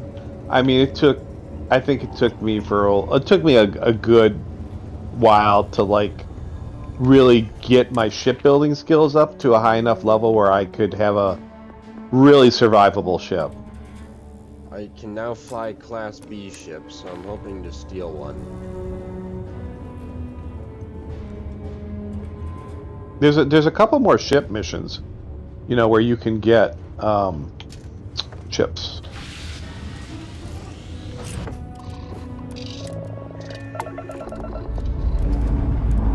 Painted the Mantis Lifting off now. beautiful green and gold.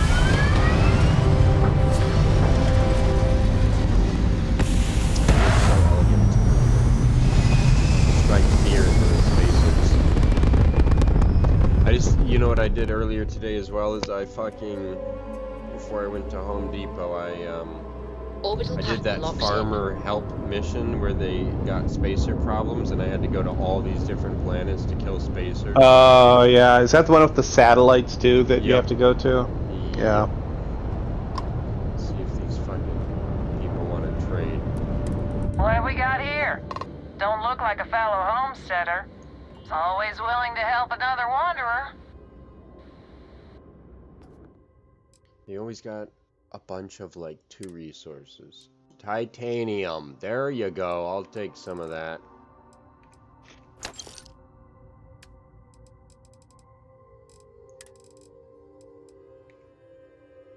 And they're always broke as fuck. Probably because there's 80 of them. Just trying to stay one step ahead of the Crimson Fleet. Like to keep my credits in my pocket and my guts They've in got my a lot of body. cargo containers. That's probably because they're a hauler. That makes sense.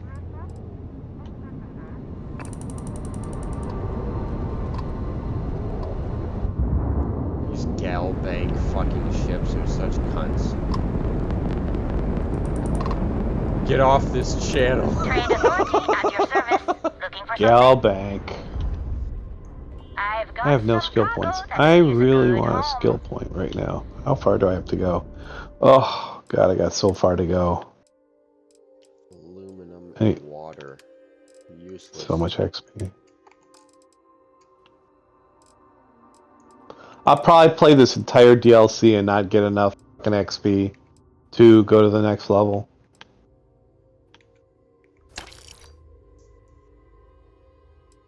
Wait, what level are you at now? 154.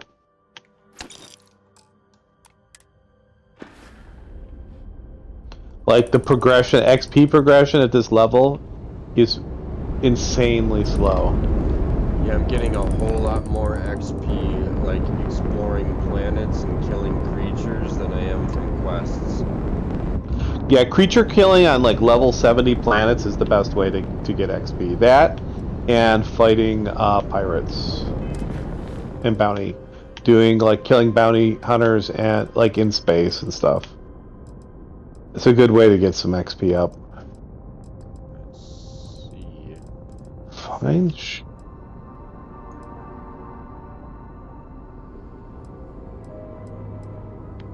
I think I'm going to go get Barrett, finally.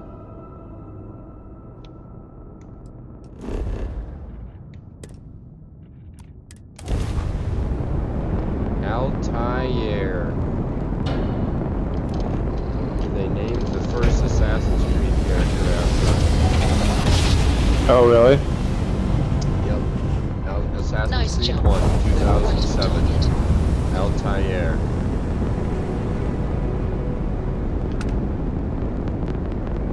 Unknown vessel. Prepare to submit to...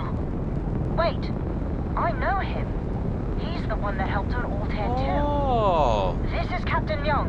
Please acknowledge. Captain Come Myung, on, dude. don't leave us ground pounders hanging. I also did the ground pounder mission, and it seems to come in handy. Oops, I pressed the wrong button. Captain on deck. Shit. Better respond to the UC ships. We can wait a little longer, Lieutenant. Please respond. It's nice to see you. Been busy risking your ass for total strangers, huh? Been risking your ass for total strangers. Correct.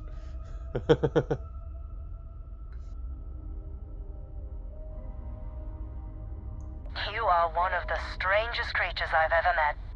A veritable anomaly. Do I have to? Fine. Private Psy says hi. No more passing messages. Decorum, Marines. So, Command signed off on our unauthorized training mission.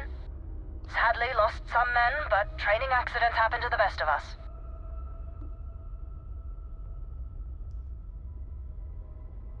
I stand by it.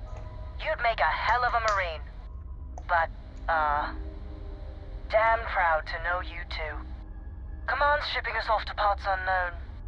But would you accept a final parting gift?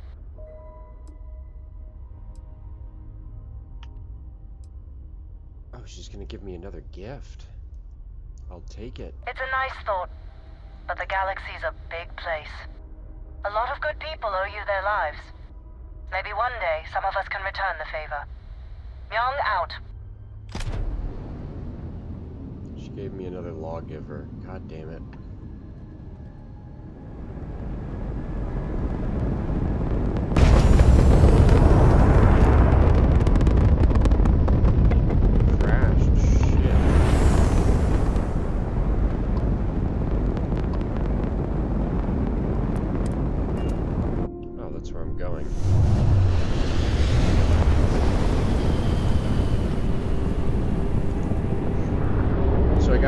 Subscription box in the morning, surprisingly.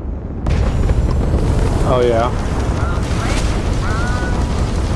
And turns out the beef was like sandwiched between two giant ice packs and it was still cold, so I think it's good. Slow down that ground drive. Well, yeah, definitely probably still alright then. Thank you. Mantis? What's a mantis? Between packs. God damn it.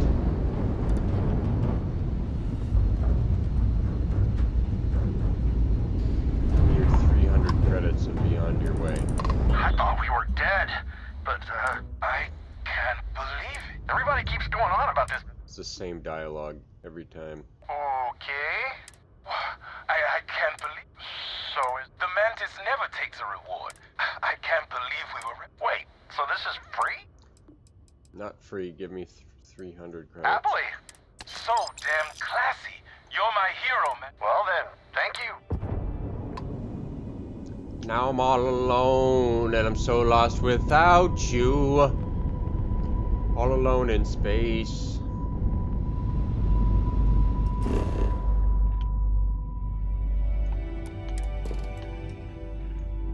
What the fuck? Where am I? I just jumped to the wrong planet.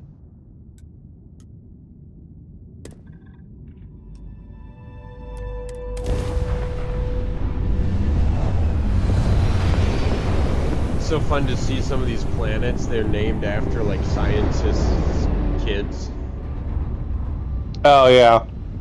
in the 1900s. Mm-hmm.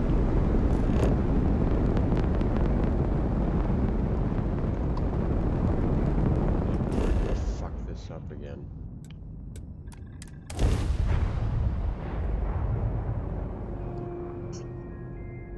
Landing initiated. Watch for flaring.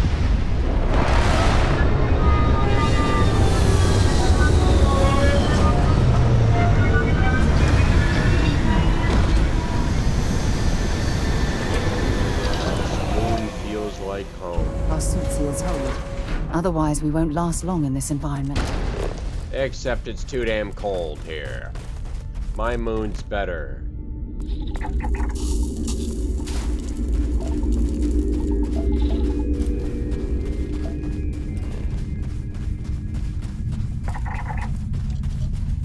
We're gonna survey this bitch real quick, Sarah.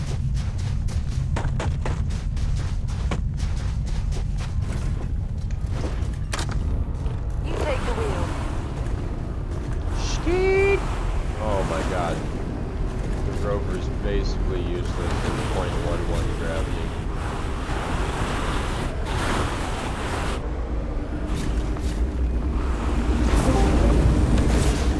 Oh my god, look who it is.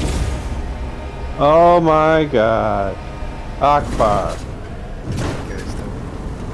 The Sultanate King. The Sultan. What's going on? Not much. How are you guys? How you? We've been good. We've been good. We were just thinking about you, wondering what you're up to. I was wondering how your trip to Eastern Europe went. It's not Eastern Europe. Well, Central Asia. Central Asia. Did I tell you before that I went to Shanghai? Whoa. I don't think so. So, dude, the amount of cameras is ridiculous. Like one corner of the street, without exaggeration, will have like 6 high-resolution cameras looking all over, and it's like that on every single street. They do like their closed-circuit TVs over there. Dude. London's pretty bad too. It's nice. Really? London with no guns? Yeah, dude, there's cameras on every fucking street, like all over the place. I always wonder how UK even enforces anything. I don't know. They just hit you with sticks. Hope for the best. Yeah, the cops carry like tasers, and that's their like best weapon. It's funny. So you got to see your kids. Yes, and brought them back too. Nice, good job. Yeah, absolute chaos. Really? What happened? No, in the house right now, just with kids. Oh, I gotcha. Well, yeah, they've been gone for almost a year. Yeah, they have. What's it like having them back after all that time? It's nice. I like having them back. My grandma is here, my mom and mom is here too, so they're helping out. Oh, that's cool. They came back with you. Nice. Are they gonna be sticking around for a little bit? Yeah, we're gonna keep them for a few months at a time. That's good. How's Emily doing? Fuck this shit. What are you guys playing? Starfield. Well, you know how I played. I don't know if you remember Akbar, but this time last year I was playing a lot of Starfield before we played The Forest, and I played through it like 7 times, and then Riley sucked me back into it because the DLC came out. It's not co-op or multiplayer. We're just playing our own game. But it is a entertaining game. I'm up in Canada at the moment. Oh, really? What you got going there? Yeah. Fucking all kinds of bullshit. Like, I have to do... I was here 2 weeks ago, basically 2 days of straight chainsawing in the woods and cutting shit, and there's a limited amount of time left, before the weather gets bad enough where I can't do outside stuff, so I'm trying to get as much done as I can now. And we have What are you cutting? Why? Well,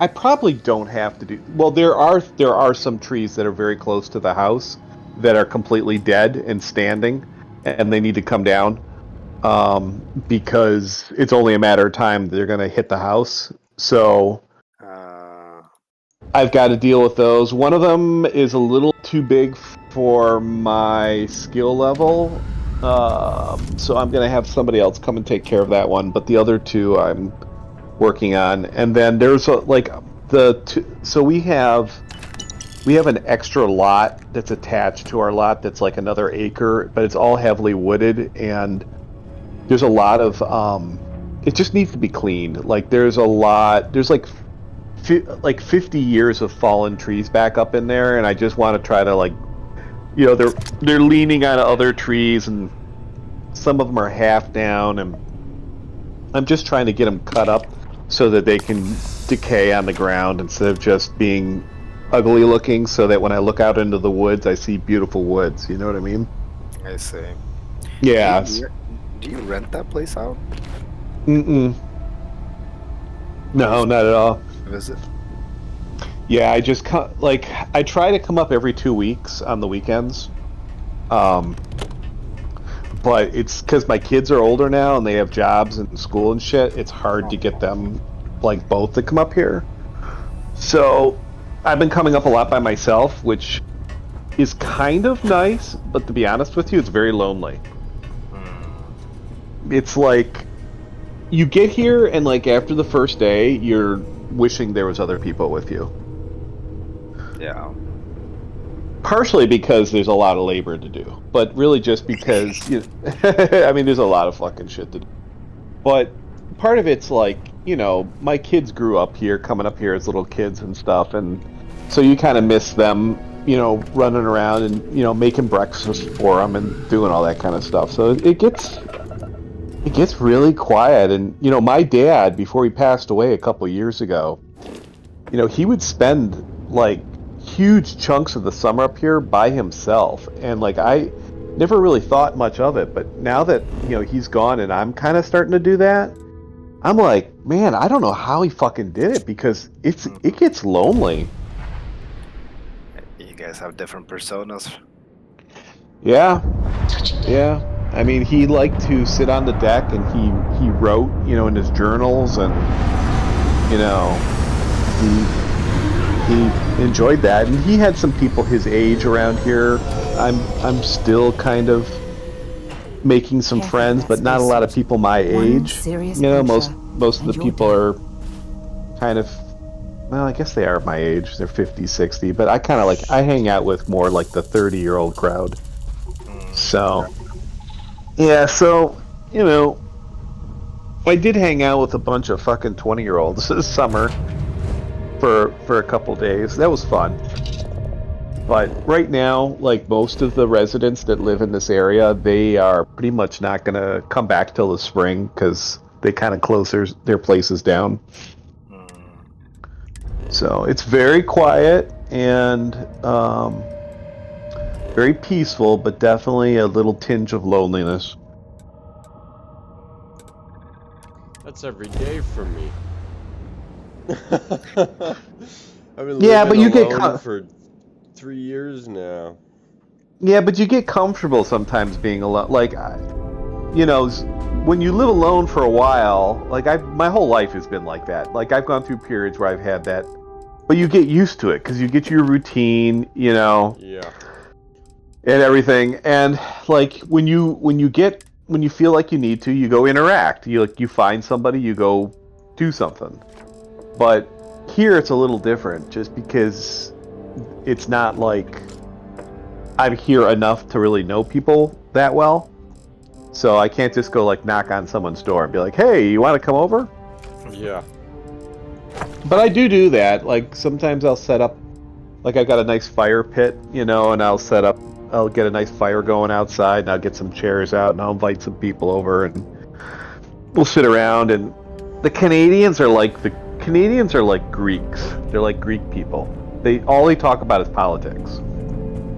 It's sometimes too much. Exhausting. Trudeau, you know, Pat. Trudeau. It's exhausting because I'm the only American left in this community, and the majority of them do not like Americans, but they try to be polite. But the funny thing is sooner or later in conversation, you know, they'll start like kind of attacking you for American politics. So it can go south really quickly, and you just have to like. This is kind of like a place where you can't really. Hi, Captain. Good to see you. Express your actual views because you would be seen as like a Nazi, you know. Oh jeez. Yeah. So you gotta moderate yourself. Oh. How's speaking of Nazi, I was just like thinking about Oregon and all the protests that they had. Are you still in Oregon, Riley? Yeah, what protests? A few years ago. Yeah, all that shit's calmed down. Portland's still a mess, though. Salem is still a complete mess, but luckily I don't live near there. I live like 30 minutes south of Portland, but none of that crazy. I live in a small, old town just outside of it, too, so I don't have to deal with any of that mess. Just loud people driving their fucking cars around and fucking so loud, bumping their fucking music. God damn it. It's the same here.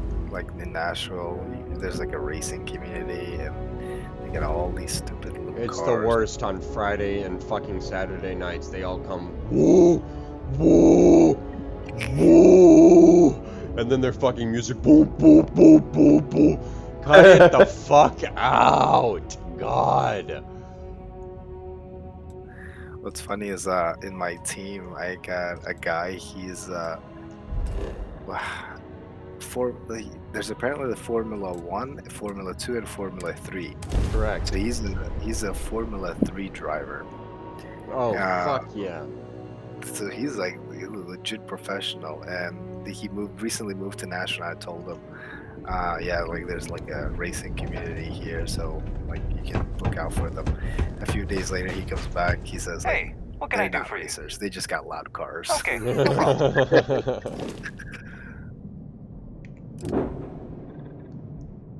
I'm in the see if the robot is on the frontier. Akbar, what else is going on with you? What's going on with me? Exhausted of Amazon, and I have been for a few months now. Apart from that, everything's good. I got a big old injury. All is well, Captain. When I All went to things considered. Uzbekistan, I dropped into this one local grappling gym. They had this stupid curriculum of like just 30 minutes of intense cardio, and like usually you don't do that. Like I'm talking cartwheels, carrying other people on your back, and then just weird stretches. So I do one simple movement, and my back just freezes up completely. Apparently, it was just a muscle spasm, completely locked up. I thought it was a fracture, but I got an MRI, and everything was fine. Oh man, that's scary though. So now I've been going to swimming, trying to get this back taken care of. There's no robot on that ship. Must have to go get Barrett. Now, what? When you brought your kids back, Akbar, did you have any like trouble getting them back into the country, or was there any complications? No, they just asked a few questions. Anything I can help you with? I think the most notable thing they asked is like, hey, they're missing school. Like, yeah, I know, but she's going to first grade, so she'll be fine. Yes, he was like, oh, okay.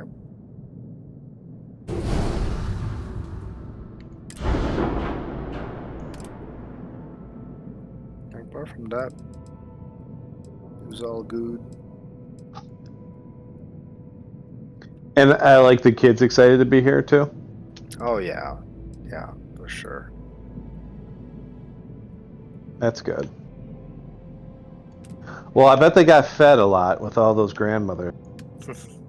Yes, I actually just made some what's it called? In Italian, it's ragu. Pasta with ragu, and it's basically like this tomato puree, wine, meat, celery, and carrots just steamed and made super juicy. They loved it.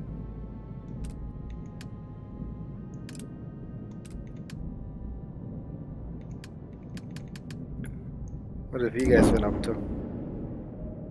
Dude, just fucking working and shit, you know? I've been working my ass off. I just Oh did yeah, 50 how did hours Prime go? in 4 days. Well, Prime was easy compared to this shit. Now for the next 2 months, we're gonna be fucking working our asses off. It will not stop until January. And I think I'm going to work an early morning shift on Fridays. And that'll just be pure overtime. I did get a raise though, so. Nice.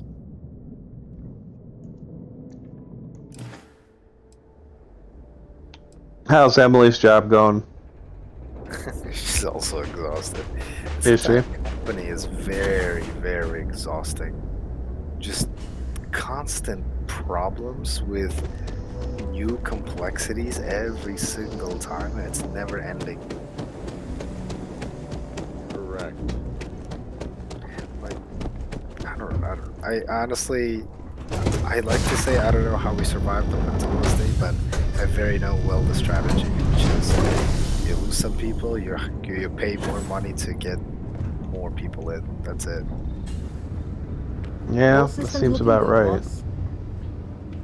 We have this, we're getting so many rental vans, and we have this same guy. I need Akbar to translate because he's fucking Russian, and he keeps fucking shit up. And it's just like he's calling me at the busiest times of day, so I just ignore the call. I'm dealing with 60 drivers. That's fine. I'm just dealing with 60 drivers. Yeah, call me when I'm dealing with 60 drivers, please. But he's just like, I come, Ram ProMaster. 9:30, 9:30, and I'm like, worst time, and I was like, who is this? Turns out it's the same fucking Russian guy who parked in the street to unload 3 fucking Ram ProMasters. Hey, don't park in the street, you're gonna get hit. But you can't tell a Russian guy no, so he did it anyways. And I actually sent a Spanish-speaking driver down there because I assumed he was speaking Spanish. I was terribly wrong. He's like, yeah, he's Russian. He doesn't even speak English. And I'm like, God damn it. Can you at least send someone who can fucking speak English a little bit? Poor Spanish guy. He's like, yeah, he's just unloading him in the street. Should I try to stop him? And I'm like, I don't think you can stop a Russian guy from doing anything. That's so funny.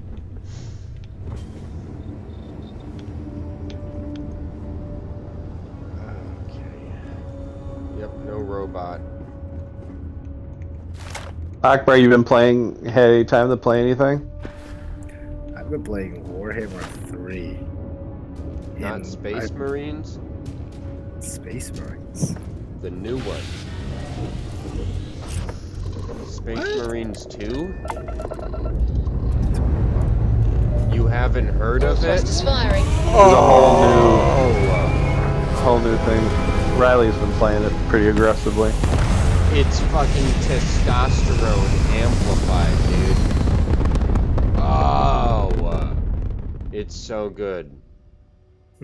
If I could describe it in one word, it would be oh my god, you just get to slam their fucking skulls into the fucking pavement. All of my Minnesota and Wisconsin friends have been playing it. Is it like a shooter? It's Warhammer, except with aliens.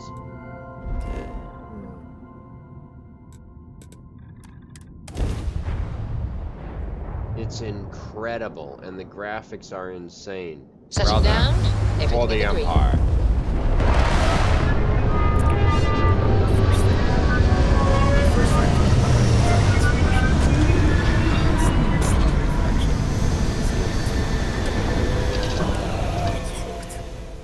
Suit Walker? Good. Let's have some fun. Look it up. You'll like it. So, Akbar, how much longer before you say, Amazon, I'm done? Like our own little roller coaster. And you know, like the highs and the lows, they just go away over time. So what I'm at, here's the dilemma. I tried my best to get out, right? Like apply it internally, externally. It doesn't work out. Like, I'm not gonna try and fight the universe here. What's gonna happen to my happens? Well, that's probably a good way to look at it. Well, I'm here for 5 more years until I fucking graduate.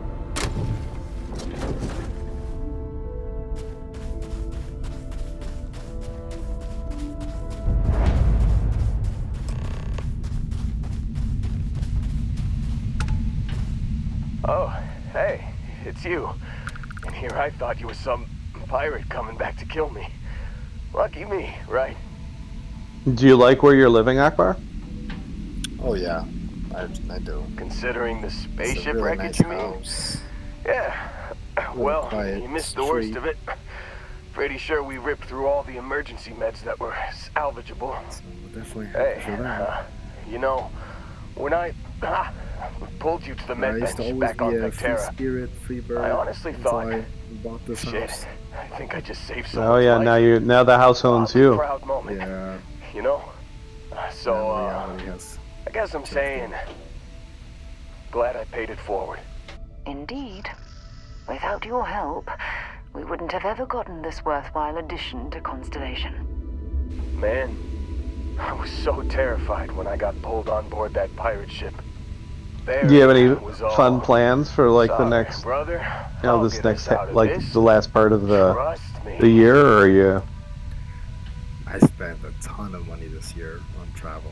I probably Did you? went more on travel trying I'm to getting to that. catch up for the last He tells 5, me 10-ish years. we need to start Yeah. pretending to You fight guys, each you other. both were traveling a lot.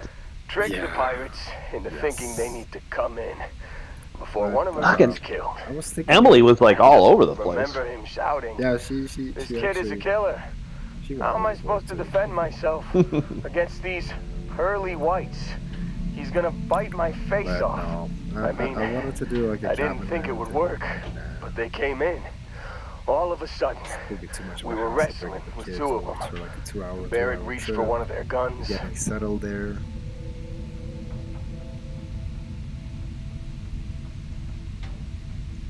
Bingo. Blasted the pilot What about you? right Any in the New Year back. plans? Through No, the flight man. console. I don't know. Dropped I mean, orbit like a rock off a high rise. I want to I take blacked out. like, And when believe I it or came not, to, my kids have never there he really was, been smiling, anywhere outside the United like it States was except for just Canada. another day on the job. And You missed the fun part, um, Heller. I'm feeling pretty guilty about it because by the time I was their age, I mean, I'd been to Europe and been to the Caribbean and, And you were you know, all these places. And so every year I think to myself around New Year's during their Christmas break, like maybe we'll go somewhere. And something always comes up and gets in the way. And I'm thinking maybe I'm just going to try to do something. So maybe like right after New Year's, Real excited. contemplating the idea of maybe going down to like the Caribbean. One of my favorite places to go when I was younger was the Cayman Islands, down to Grand Cayman. And it's a great place to go. It's very civilized. It's a British West Indies, colony, so the hospitals are good. You know, there's no crime whatsoever. It's beautiful beaches, cleanest water, but it's fucking expensive, man. It is really not Drifting in and out. a cheap adventure.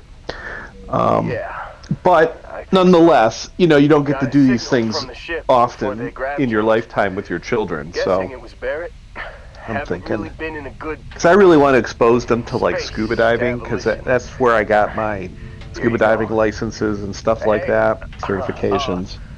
I think they'd have fun doing that. 100%. Yeah. Just give me a minute. I think the worst of it is they're working.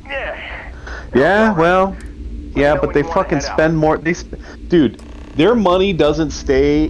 When they get their paycheck, it's in their bank account for less than 24 hours. Jesus. It's Oh yeah. They rent free. They got no expenses.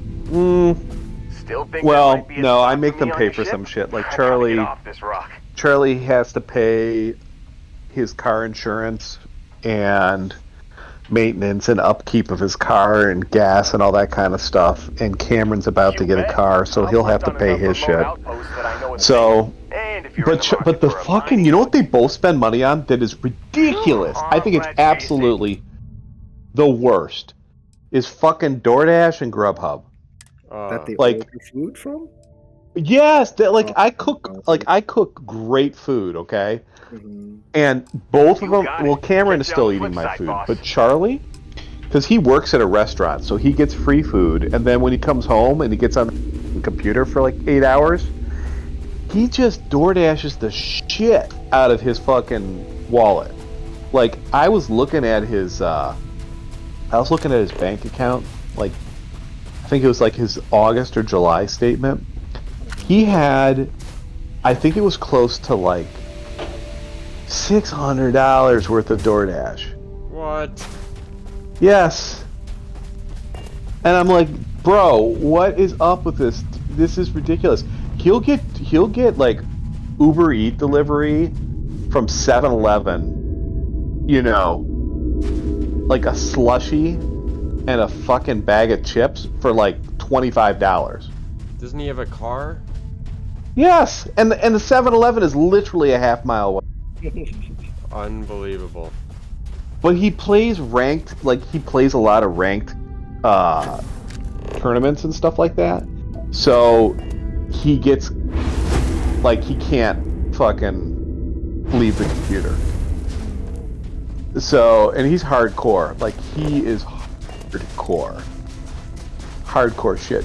You know, he's making video games now. He's getting paid. Like, he made like he got a check cut to him for like $2,000 from Roblox a month ago. He somehow, like, through gaming, he hooked up with a couple of online buddies, and one of them is a game developer who primarily makes games on Roblox.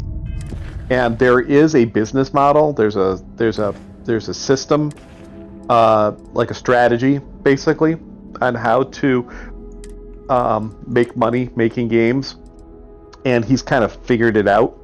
And so Charlie does not do the coding, but Charlie does, like, all the storyboard from making games. Hey, what type of conceptual stuff is he doing? Could you move your arm a little bit? Everything, man. I can't make out the console. They do everything from, like, they did do this game that's actually becoming very popular, and he's getting a lot of residuals off of it. It is a kind of like a Minecraft clone, but it's got some features to it that are pretty unique. He's done a first-person shooter. He's done kind of like think of, like, you know, Souls. Have you ever played, like, seen any of the Souls games, or like Diablo, like the Diablo 3, Diablo 4 type games? They've done some games like that. They've done a couple of anime themed games, which are, like, really, really popular, really easy to make money off of. So yeah, I mean, like, and he just comes out. He does, like, level design. He storyboards them. Kind of refines the concept, works on the character development, does all that sort of back end work, and then kind of gives it to the main developer guy, and the developer guy just, like, crushes it. And then the developer guy is using a lot of AI to help, like, speed up the coding process, so they can just churn it out real fast. I see.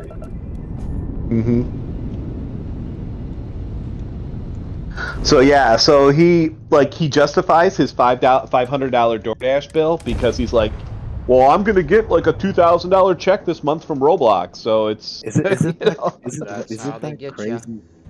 That's literally the adult mindset too. I'm gonna make Yes.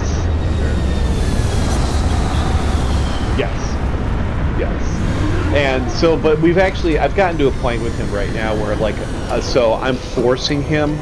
Like, I set up a brokerage account at my office, so when he gets his paycheck, I take 25% of his money, and I put 10% of the 25% into a retirement account I started, and then the other 15% into just a regular brokerage account. So I'm forcing him, and he's starting to, because it's growing now, and he's starting to make the connection that the only way you build wealth is by saving money. So he's pretty good about it at the end of the day. But man, like, fucking 1 month, I want to say it was like August or July. I'm like, dude, you made more money in 3 weeks than I made in a month. That's like, I'm like, what is going on here? But he's still going to school full time. He's basically a math major right now. And yeah, and so he can go a lot of directions. And next summer, I'm trying to get him. I know somebody who works really high up at Blue Cross and Blue Shield, the insurance company, and they have a paid internship program that fast tracks their interns specifically for IT. And I'm trying to get him into project management because he does, like, the other thing he does when he's not doing the game development or playing the games, he's a moderator for, like, an 8,000 player Discord group.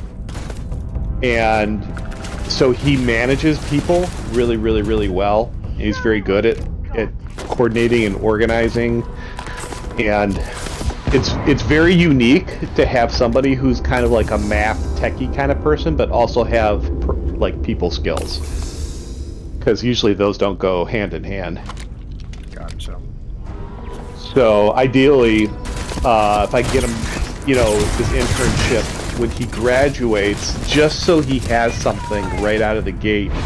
If he's going to go to grad school, that's fine.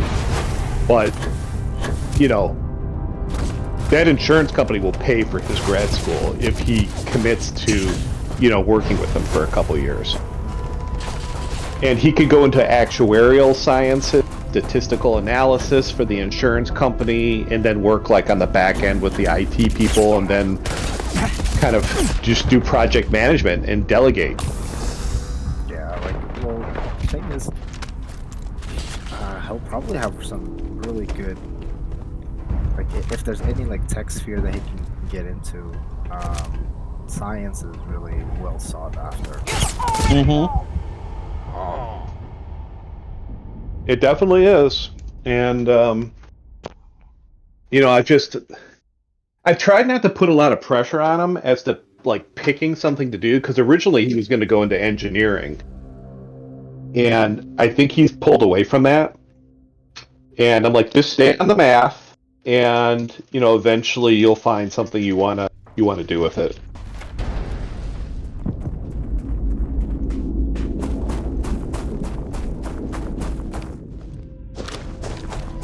Yep, I need to travel somewhere in the spring. Just to see places. Got any options? I was thinking about Salt Lake City. Ooh, Salt Lake City. That seems like the best option I was looking at, because I don't have a passport yet. Are you gonna join the Scientology? No, I'm just gonna. I was thinking just a hotel downtown, walk around, go to bars. Oh, come to Nashville then. Nashville seems crazy. Like, Yeah, in almost not a good way. Too crazy. Like Austin, Texas, 6th Street. The amount of police presence in downtown, apparently they use 30% of their police force just on downtown. Really? Yeah. Okay, I'd feel safe there, but can you just walk around intoxicated, though? Without alcohol? Yeah. As long as you have the no one. That's that one! But like, you start pushing people around, or you're just stumbling, fumbling. Yeah, I don't drink liquor anymore, so I won't be stumbling.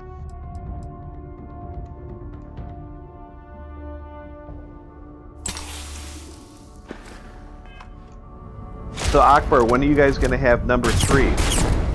Falling back! Not for a while. Maybe not. I don't like saying ever, but it's tiring. Lots. Dude, remember, I raised my 2 kids by myself Set aside anything useful and just leave the rest. and had to hold down a job. You know, it's like, although when I think back on everything, as hard as it was, and it's still hard. I'm still, you know, they're gonna be. It's not like it was when I was growing up. See, my generation, when I graduated from college in the early 90s, mid 90s, the world was so different. Like, you could graduate with a 4-year bachelor's degree and go get a $50,000 job with full benefits. You know, they were just handing them out, like, anywhere, doing anything. It didn't matter. And you could make a career out of that. But now you can't do that anymore. It's like, that doesn't exist like that.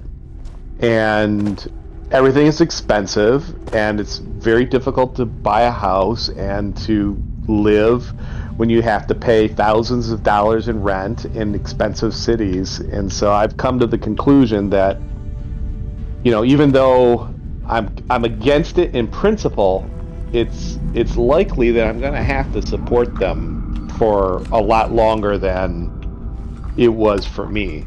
You know, like the opportunities are just not, they're just not there like they were. So, and that's okay because I kind of have that mindset. Like I don't have any problem with family living with me as long as they want. Like I've told my kids, I said, please do not put me into an old folks home. When I get old, if you don't want to move me in, that's fine. You can take all of my money, buy a giant piece of land, and build like a little cabin at the end of your property, and I can live there. Just don't let me live alone. Yeah, You that's know what I mean? reasons why. Like, so my little brother, he also does his own like car. Like, I gave him my car, gas and everything, but like he has no other expenses. And like I wanted him to sort of fast track him so he's like really well on the right foot. Mm-hmm. How old is he? 20. Oh, he's still pretty young. He's just got a few years left. And he's back home, right? He's not here in the States. Oh, he is here.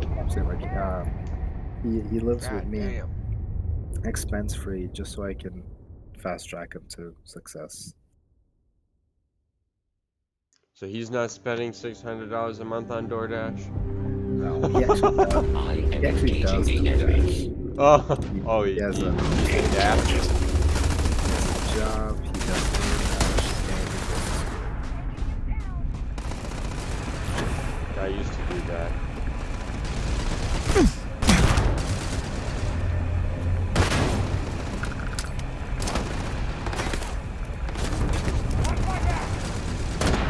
you get paid pretty well. Back in my Well, day, you didn't. The guy that's our neighborhood DoorDash, I call him the neighborhood DoorDash guy, because we have this one guy that he's there 90% of the time. And, you know, we know him on a first name basis and everything, and he kind of like, he knows our like where to put our stuff and everything. Like, he's pretty cool actually. But this fucking guy, he's driving around a $75,000 Toyota Land Cruiser. So he's doing all right. Guzzling gas. I think he actually has the hybrid.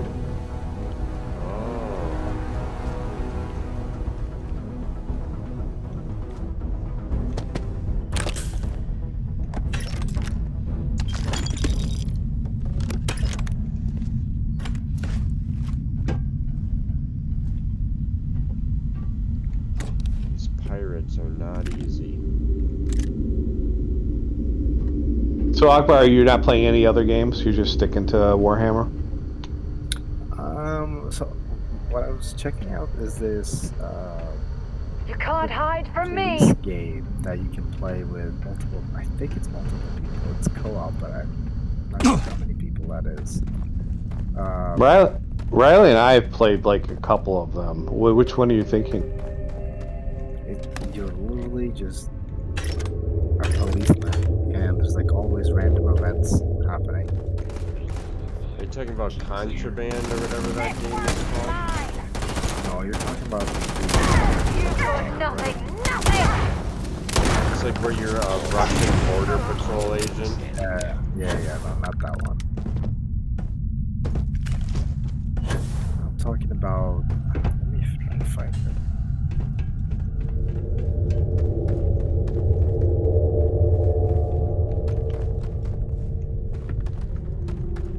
Police Simulator.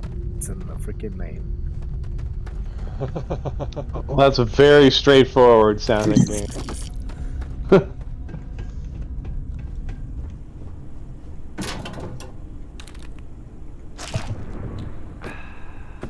What about Emily? Is she still playing stuff, or is she kind of not do that anymore? She'll take any opportunity she gets just to relax.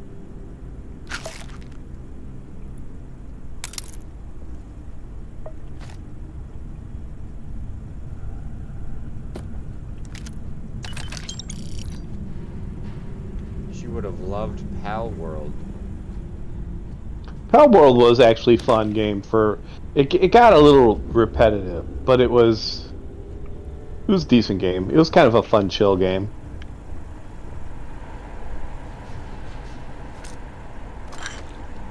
Yeah, it was almost too easy. But Akbar, when Kingmakers comes out, you have to play. Is that the Modern Knights with guns? Yes. Yeah. I'll play Yes. Yes. I have been following it, the development, like, rapidly. Didn't They may... say the summer of this year? No, it's going to be fall of this year. It's supposed to be like September or October, but I'm in this Reddit group that apparently, allegedly, this one guy claims to be working with the devs, and he says that they may release it around Thanksgiving time. As long as it's... I would rather them release it late and not be broken than release it on time and be broken. So, like, from what I've read is that, like, there's very, very little bugs. What they're trying to do is they want to have, my understanding is, like, the main guy who came up with the concept, they want the game to be so good that when they release it, that there's very little that you could say bad about. You know what I mean? Like, they just want it to be... Like, they could have released it this summer, I think is what they were saying, and then maybe have, like, a couple updates and be good to go. But there's, like, 2 other games out there that are kind of similar, and they just want to be the best. Yeah. Which I'm fine with. I'll wait as long as I need to, as long as it's a game.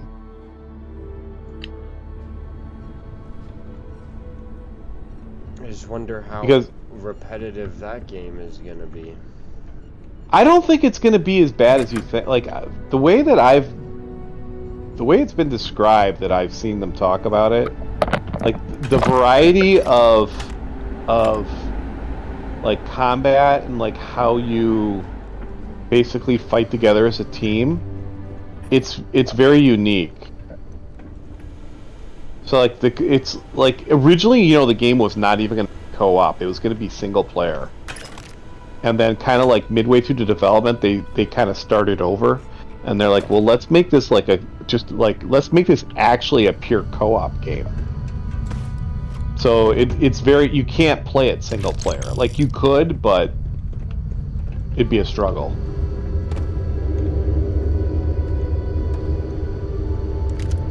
But you're controlling armies there now. Area for survivors. I heard the Crimson Fleet. Yes. Although there's some single player elements to it. Like, for example, like, you can hop in a tank, you know, you can hop in a helicopter, you can hop in, like, individually. You understand? Yeah. Like, you can drive through, like, literally drive through buildings. But yes, it's like a combination of the two. And it's like partially turn-based, but not. It's really interesting. Oh yeah. There's no certainty to the universe at all. Once you really start getting out there, the laws of physics kind of turn into suggestions. You're pulling my leg again, right? And Riley, weren't they supposed to come out with a... Wasn't there supposed to be like a DLC for the Forest? Unicorn. Not kidding. Wait. Or was I just imagining that? Mare with the magic horn thing? They may have already done it. Come on. I haven't seen it because I didn't see it show up in my Steam. Okay, it was more of an update extremophile in the vague shape of a horse. But my point still stands. You need an open mind out there. You go into the far reaches of space too tightly wound, your brain is just going to pop like a soda can.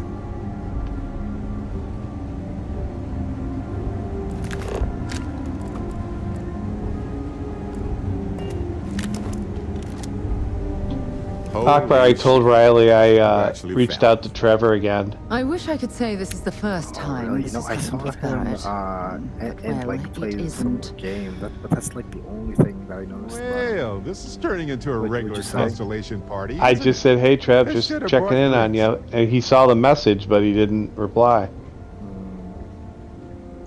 You know, it's actually been kind of nice. It's odd though because Matsura he the Grim liked the here's a great Facebook host. post of mine No a sense while letting back, people's last moments be unpleasant. so I know he's See, that's what I like he's about paying you, attention. Matsura. Real Renaissance man. I have enjoyed our time together, Barrett. But I can't just let you go with nothing to show for it. Is Constellation willing to pay ransom in I don't exchange know. for I think this something man's else might freedom? have happened in his life they were just not aware of. Yeah, very likely. You want me to end all this with nothing to show for it? Or he's just like, I want to forget that part of me. It could be. Hey. You could be totally right. I'm not... It's certainly possible. He has been more entertaining than most hostages. Barrett has some good I friends. just it seems. convinced these pirates to let Very Barrett well. go. You're all free to go. It's been a real pleasure, Matsura. Talked Really? my way out of it. Good luck out there with Are all they the people? you know, hurting people and taking their Yeah, they're basically Quite the pair, eh? like in Starfield. The way the decision tree works is that you have, based on your skill level, like you can actually avoid combat through persuasion if you have a high enough skill level of persuasion, so it actually changes the storyline too. So it's actually kind of cool because every time you play the game, it actually different based on the decisions that you make, which makes it kind of fun.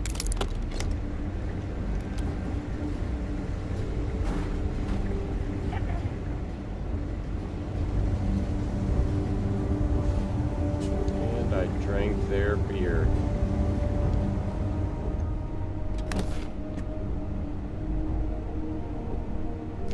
Akbar, how old are your kids again? 6 and 3. Oh God, there's the oldest is 6. Yeah. Jesus, I thought for some reason younger.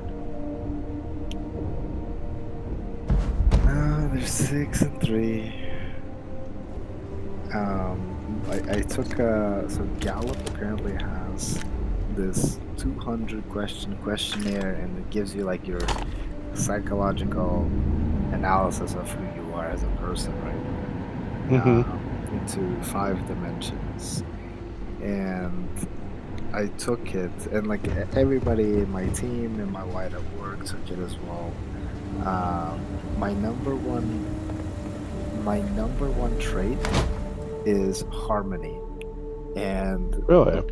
yeah, basically it's saying you strive to connect people, you strive to make sure that they are able to get along with each other, you attempt to avoid conflict, but when it's necessary, you make sure you drive it to the finish. Oh my god. It didn't say you like to imprison people in little huts on beaches. Oh, you know, that probably is telling of that dimension, actually. Yes, when there is conflict. Drive it home to the finish. Yes. That's funny.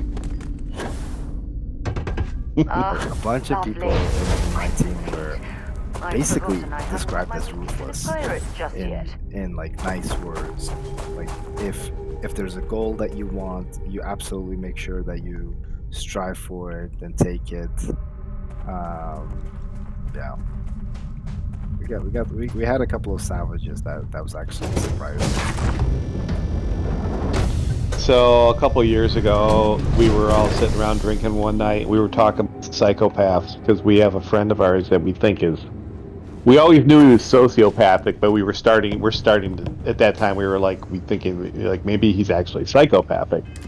And so somebody brought up something, and we found a psychopath big like test online, and it's a 30 question test, and at the end of it, it basically gives you an assessment of your level of psychopathy. So it was 4 guys, and so we all took the test, and we all, kept our results to ourselves. And then so we had the big reveal, and so there was like a scoring matrix. So basically, if you had it was A, B, and C, and it was the numbers 1 through 6, I think it was, if I remember correctly. So the lower the number and the higher the letter, the worse it would be. So like a 1C would be like a worst case scenario. Means like you probably are Jeffrey Dahmer. You know what I mean? So we all revealed our numbers, and we all were 1C. But the funny part is we're all looking at each other, like thinking, like, are you thinking about killing me? You know what I mean? Did it actually get tense though, or did you laugh it off?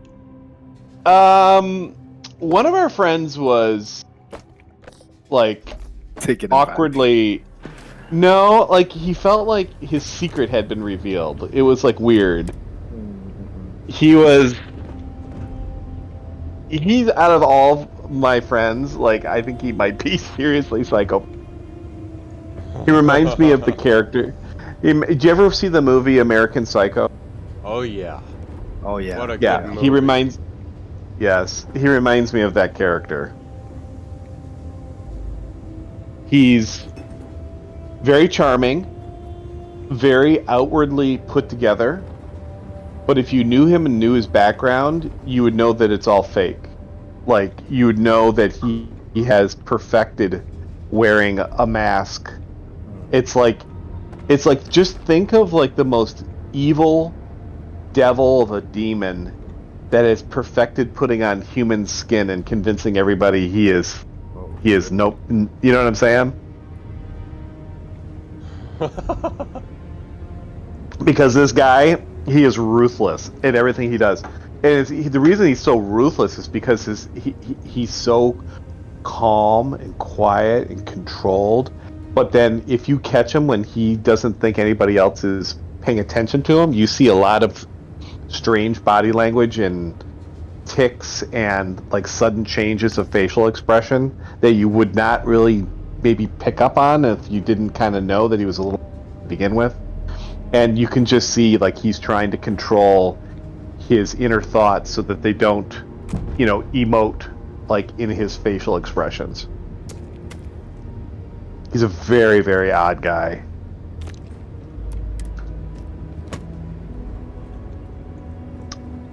Very, very odd guy.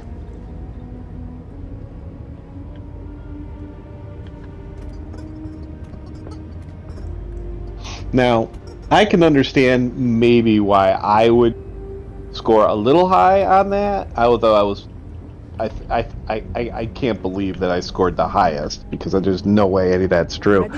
I mean, I have sympathy and empathy for other human beings, definitely not a trait of psychopath, but, I do have a very rigid mindset when it comes to, like, focus. This is like a psychopathic trait, is that when somebody gets something in their head that they're going to do, it becomes obsessive no matter how much pain it causes them and the people around them. That is a little bit me. And, but that's not, I recognize that I'm hurting somebody, and I'm like, oh, that person's, I better stop doing that. However, this other guy that I know, he's not like that. I don't think he feels what other people are feeling. I think he's completely devoid of understanding other people's suffering.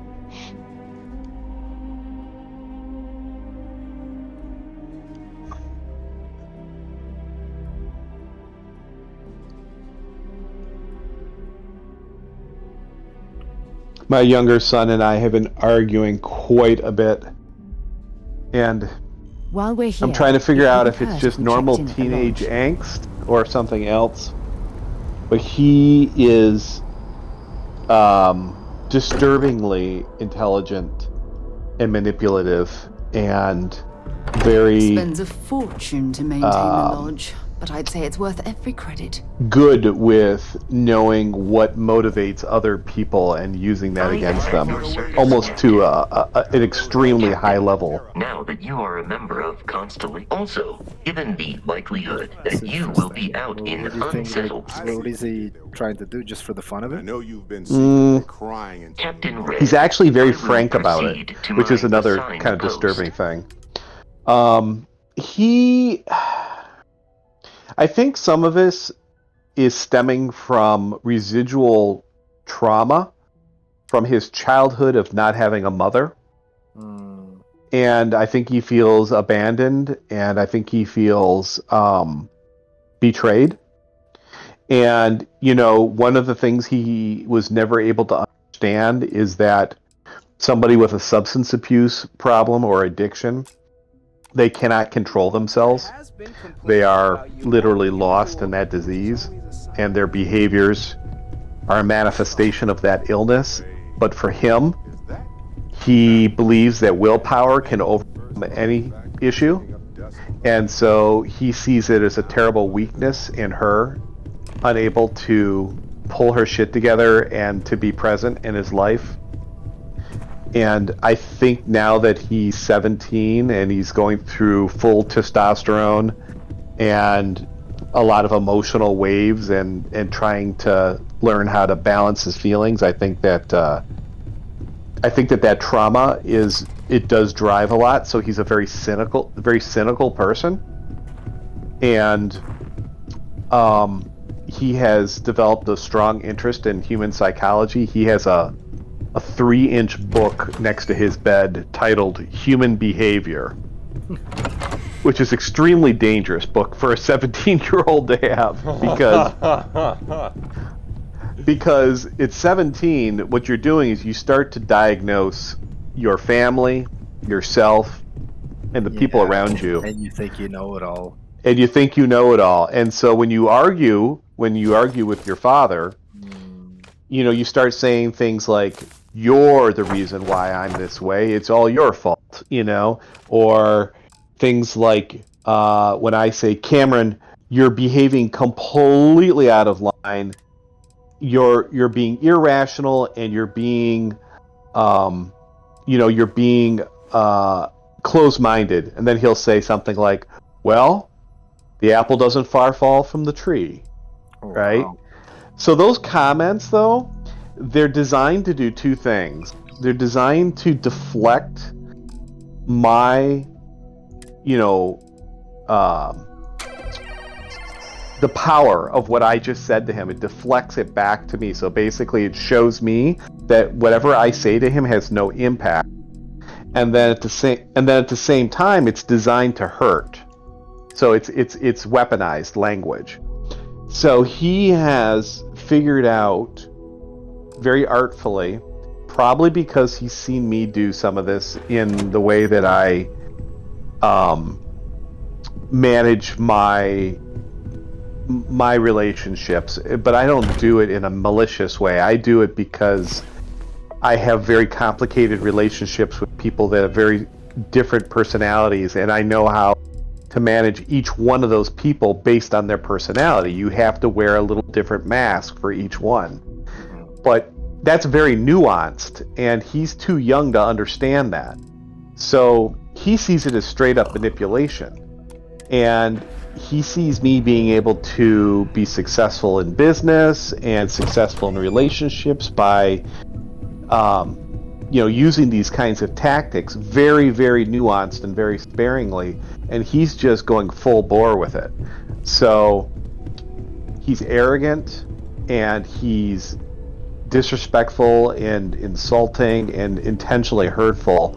And then, he'll have these massive breakdowns where he'll actually start crying and go to tears and talk about how he just wishes he was normal and he could live like he was a normal 17-year-old that didn't see the world the way he sees it.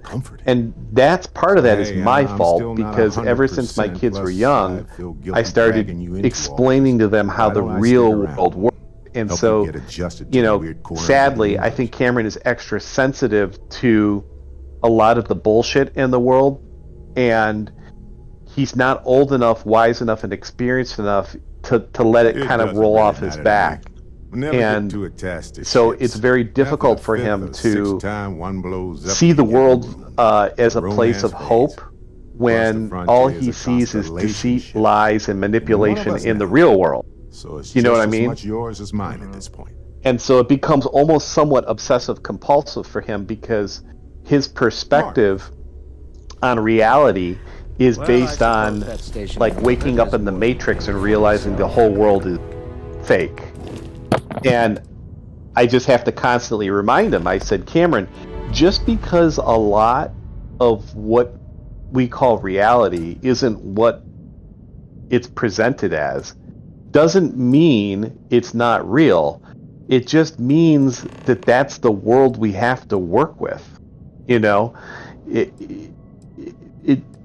sometimes, you know, when you realize that things aren't what you thought they were, it doesn't mean that, oh, okay, I just give up. It means no. It means I now understand the world isn't what I thought it was. Now, how do I operate as best as possible in this new world that I now know exists? For a little adventure? I think That doesn't sound crazy, does it? years Hi there. later, How's it I going? realized some of the stuff that was If you want to said talk, to me, make it right? quick. Like, I and think I'm late it's for like Noel's this science lesson. foreboding I don't know if I'll warning ever get that, used to being around like, if all these only you understood it, you would have actually, Everyone you know, hurrying not gone around, through a lot of talking, like, eating, you drinking, never doing really a million understand things. it, and even if It's the so person weird. said it perfectly, it Going just from it a comes planet to with a you population of 3 much for later. this one is going to take Yeah. a lot of patience You're and like, trust. oh, That's this for is sure. what they were talking about. It does. It does. And See you sometimes later. it's very comforting, and sometimes it's very disturbing. Did you know what I need mean? But when you're 17 and you're starting to form your own biases, and those biases are based on your...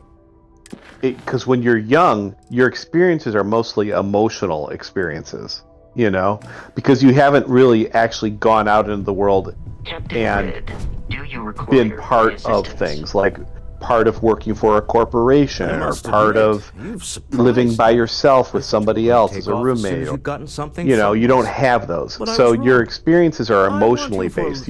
Your world is how you feel based on what happens to you. It's about an artifact. As opposed to, Our goal is you know, simple. learning what Purchase happens it. when you do this Our versus seller that, you is know. a freelance operative in the And city of Neon, which so means the when artifact you, is he's almost so, certainly stolen from I mean, he has I a just need a he has a little great more heart. presence He's a good in the kid, negotiation and I'm proud of to him. show we're But serious. he's in a place right now think where you'll I be hope he doesn't continue to develop his Yes, his you're final intimately worldview around. I familiar hope with it's a the area. phase, No need to because sugarcoat then.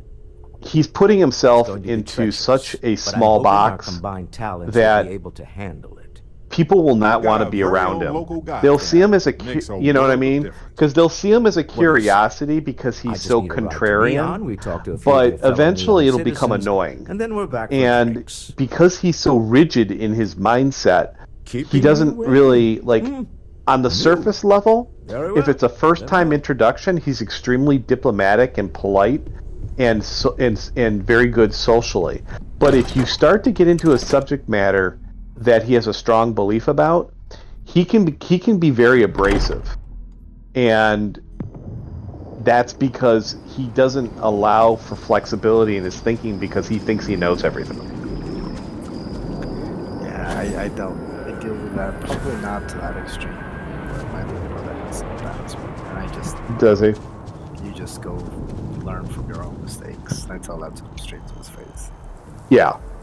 Yeah, and that's what I tell my son. I said, look, Cameron, I am 51 years old. You are 17. I am still learning about the world. You never stop learning. there isn't a year that goes by at this stage in my life where I haven't completely transformed as a person, because I'm open to seeing what else is possible. You're 17. You should be as open at this point in your life than at any other point in your life. If you form such rigid belief systems at this stage in your life, you are going to hurt yourself. You're going to close yourself off to opportunity. And you just have to understand that part of life is suffering. It's pain. And you're developing a system of avoidance to avoid, maybe experiencing some of that pain and some of those differences by being so rigid in your mindset. You're building a prison for yourself. And, his response would be something like, just like the prison you built for yourself. And I'm like, what are you fucking talking about? You know what I mean? You see, so his comebacks are basically just these boomerang comments that then force you to have to explain yourself. But then you see, you can't explain yourself because it would take a decade to explain how you come to your own viewpoint, because you got 51 years of experience that you can't relate to a 17-year-old. So it's the perfect way to block somebody out and to, make a conversation very.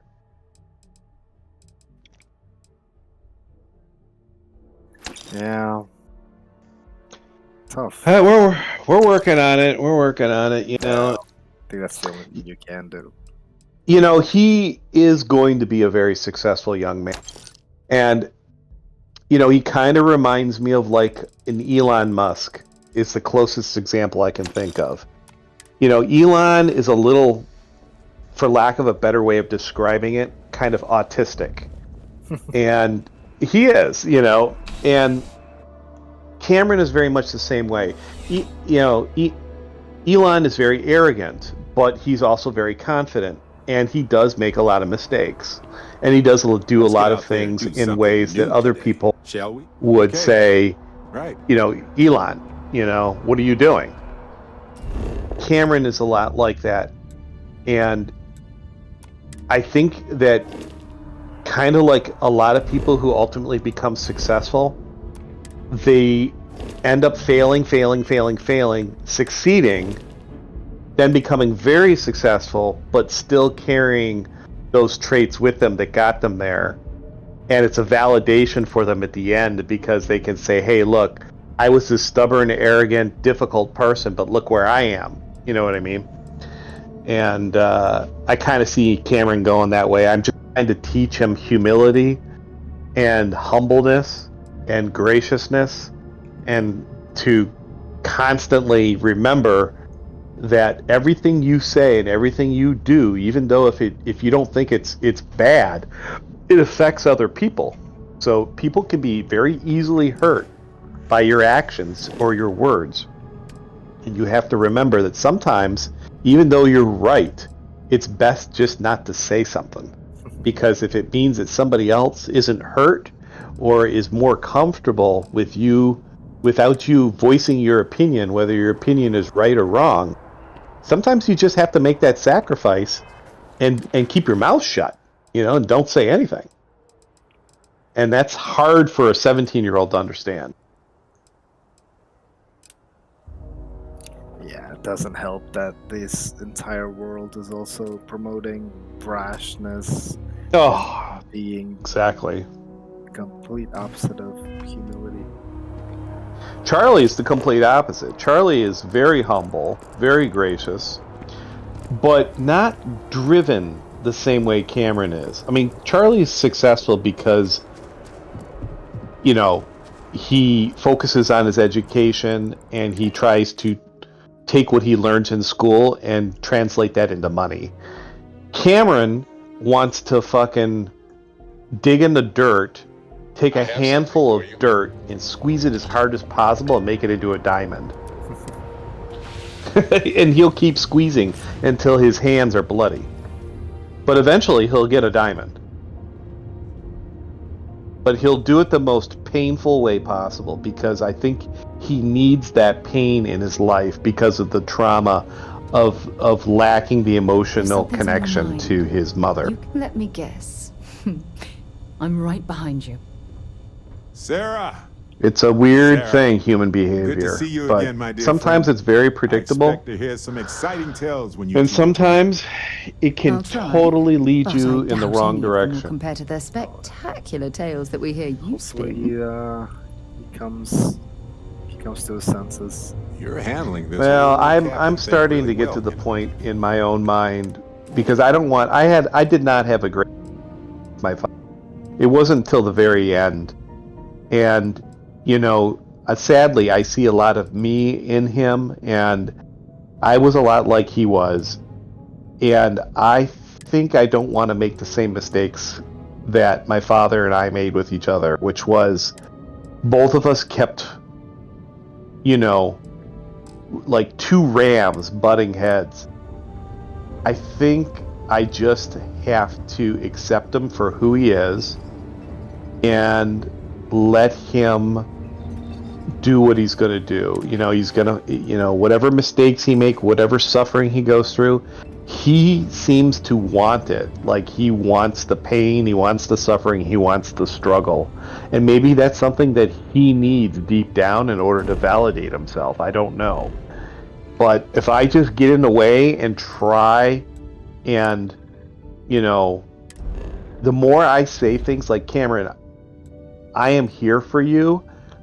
I want you to be successful. I love you. I want to help you. The more I say those things, the more he gets angry. So now I've been the last couple weeks I've been just not saying anything, not giving him any words of affirmation, not giving him any word, and we actually have peace in the house now. So my instinct is to not do that because I like to be helpful, but maybe that's what I need to do. Very interesting. Yeah. Yep. I mean, I don't know. It's like sometimes the more you try to help somebody, and even though it's sincere, the more they push back because they can have all kinds of feelings, like feelings of guilt, fears of letting somebody else down, fear of not meeting someone else's expectations. Like, they're very complicated emotions, and sometimes that person themselves doesn't even understand it. And if you reach your hand out to somebody who's fallen down, they could see it as shame, and be mad and lash out at the person offering the help, simply because they're reminding them of the shame that they feel for not being able to be stoic and pull through it themselves. It's a form of hyper independence, and people that develop that hyper independence, they've learned their whole lives to self-validate their own feelings because they feel that nobody was ever acknowledged their emotions. Nobody ever said, I see what you're going through, I understand. And that happens a lot when a parent isn't present to validate how they feel, and then they learn to self-soothe themselves and to regulate their own feelings, and then they become adults, and then later in adulthood you have a relationship with, and that person in the relationship wants to help you, and it becomes a trigger, and then the next thing you know, you start pushing them away and you distance yourself and you isolate, and then you end up breaking up because it reminds them of the trauma that they had to go to cope with never being validated as a child. You know what I'm saying?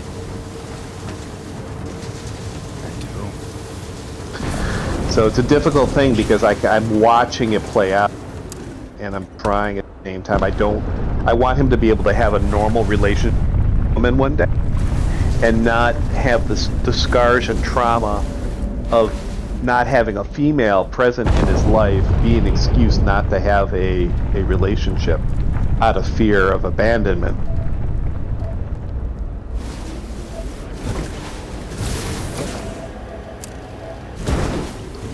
And the thing is the first woman that he finds that he actually that he trusts, that breaks his heart, it's going to be horrific. You know? It's going to be horrific. And he's not going to know how to cope with that.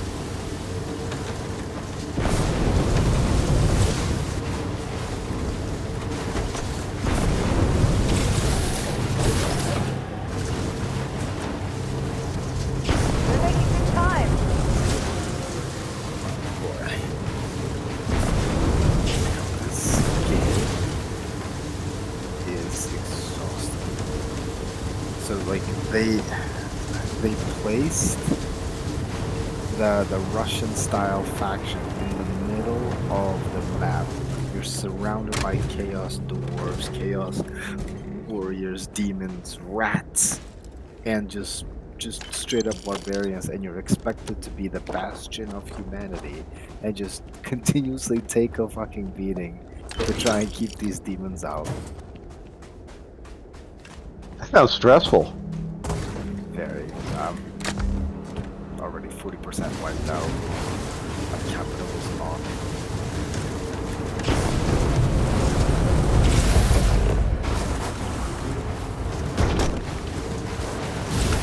Quite an impressive facility.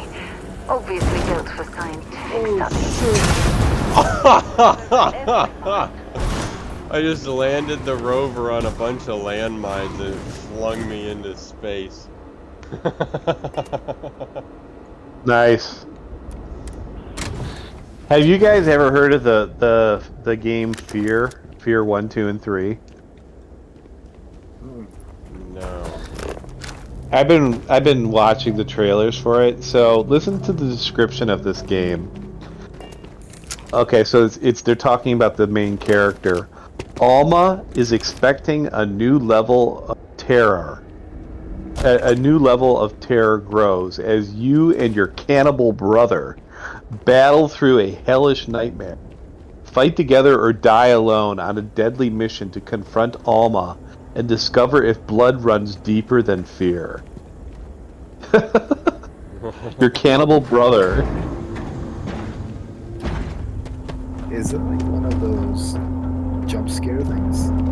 Yes. That's exactly what it is.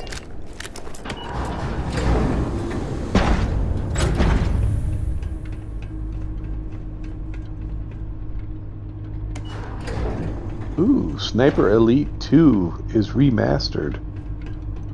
Oh yeah. I played that and beat it before it was remastered. I think I have 1, 2, and 3 on the PC. Yep, I'm still making my way through the third one. And there's a fourth one and a fifth one, and they're coming out with a new one. They're good games. I like the heartbeat, like you gotta slow down your pulse element. Yeah.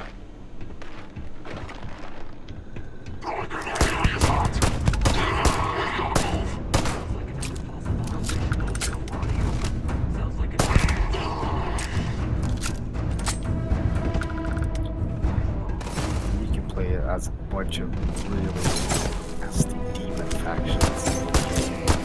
I tried doing one campaign as a just started just dominating, and the options that you're choosing there are just like pure enslavement, just sacrificing souls. I'm like, it doesn't sit right with me, and I exited. The game was just promoting just this mass murder, genocide. Yeah. You go as a demon, I'm like, Sometimes when Riley and I play Dead Island 2, I get I actually get a little overloaded with the amount of like just gore and death.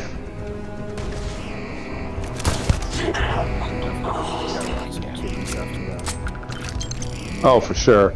I usually put on the Discovery Channel and watch animals having sex. brings me back to reality. I can never get too much gore. Oh fuck. Maybe I'm a psychopath. Riley, isn't that Dead Island 2 DLC to come out this month? Oh yeah. Or was I imagining Yeah, it? it is October. Yeah, it's like the middle of October, so probably next week.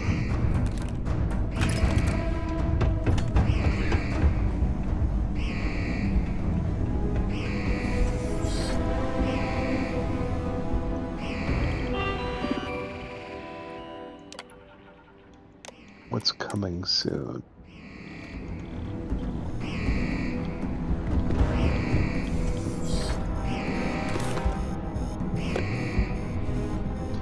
Riley, did you hear this? The so-called conspiracy / scandal with the new PS5.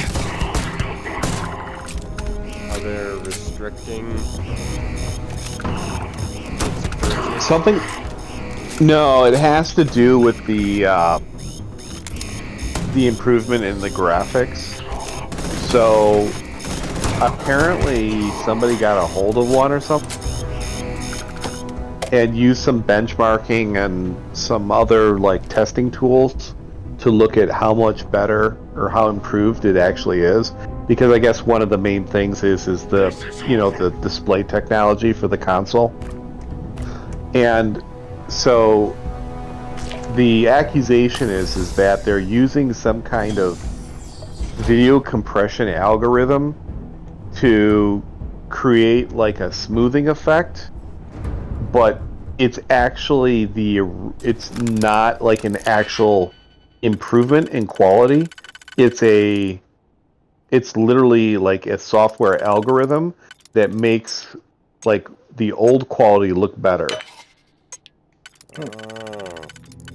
But it's so good that like you wouldn't really you would have to it's something to do with like the pixel depth, and so it's not like necessarily like you're looking at a better display, a better like a better rendering. It's how they're rendering it, and it's using some kind of like compression scheme to make it appear better looking than it actually is. Interesting. That's the PlayStation 5 Pro? Yeah, the Pro. And so if that's the case, then what like they're saying is that basically they're misrepresenting what the capabilities of the Pro actually is. Yeah. Because all it basically is the non-Pro version with a software update that simply makes it seem like it's better, and it has something to do with like this HDR optimization, and it like so if you're playing it on like a $300 TV, you're really not going to notice anything at all. But if you're playing it on, like, say, a $2,000 TV, like a QLED, like by Samsung or something like that, then it would actually look better. But the reason why you get like a high frame rate on it is because of the way that it pixelates. This algorithm uses this pixel smoothing technology so that it feels like you're actually at a higher frame rate when you act. I don't know, it's really weird, but it's basically what the accusation is, that Sony is completely fooling everybody by using this software instead of actually making a substantial like hardware change to the machine. Oh boy. Mm-hmm. Yeah, you better believe those nerds are gonna get you. Yep. Can't get past the nerds. And conspiracies. You can make a conspiracy about anything. Yes, this is true.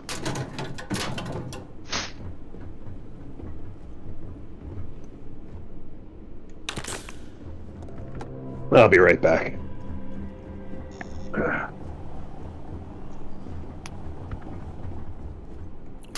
Has your driving skills improved, Riley?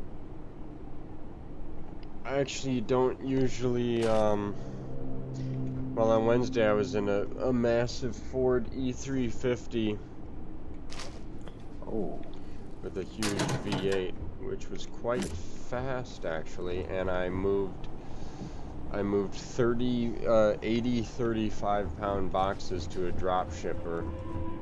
Nobody helped me load it up, so I just filled up the entire back of the truck from floor to ceiling. And then when I got there, a nice Asian man helped me with about half of it, so that was helpful. But I got totally shredded from that. But that only took, like, that was the whole truck, so that only took like an hour. So I usually just do like management stuff during the peak season. I don't drive, which is okay because it's rainy and nasty and cold during the winter. During the spring and summer, that's when it's fun to deliver.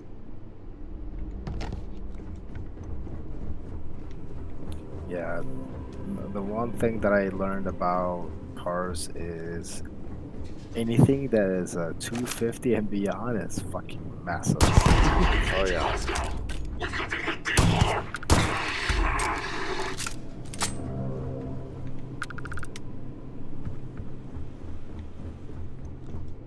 Yeah, the side mirrors on that thing were so... They were smaller than the fucking Ford Transits. So I couldn't really see anything, but it did have that where the rear view mirror is a backup camera, so that was helpful.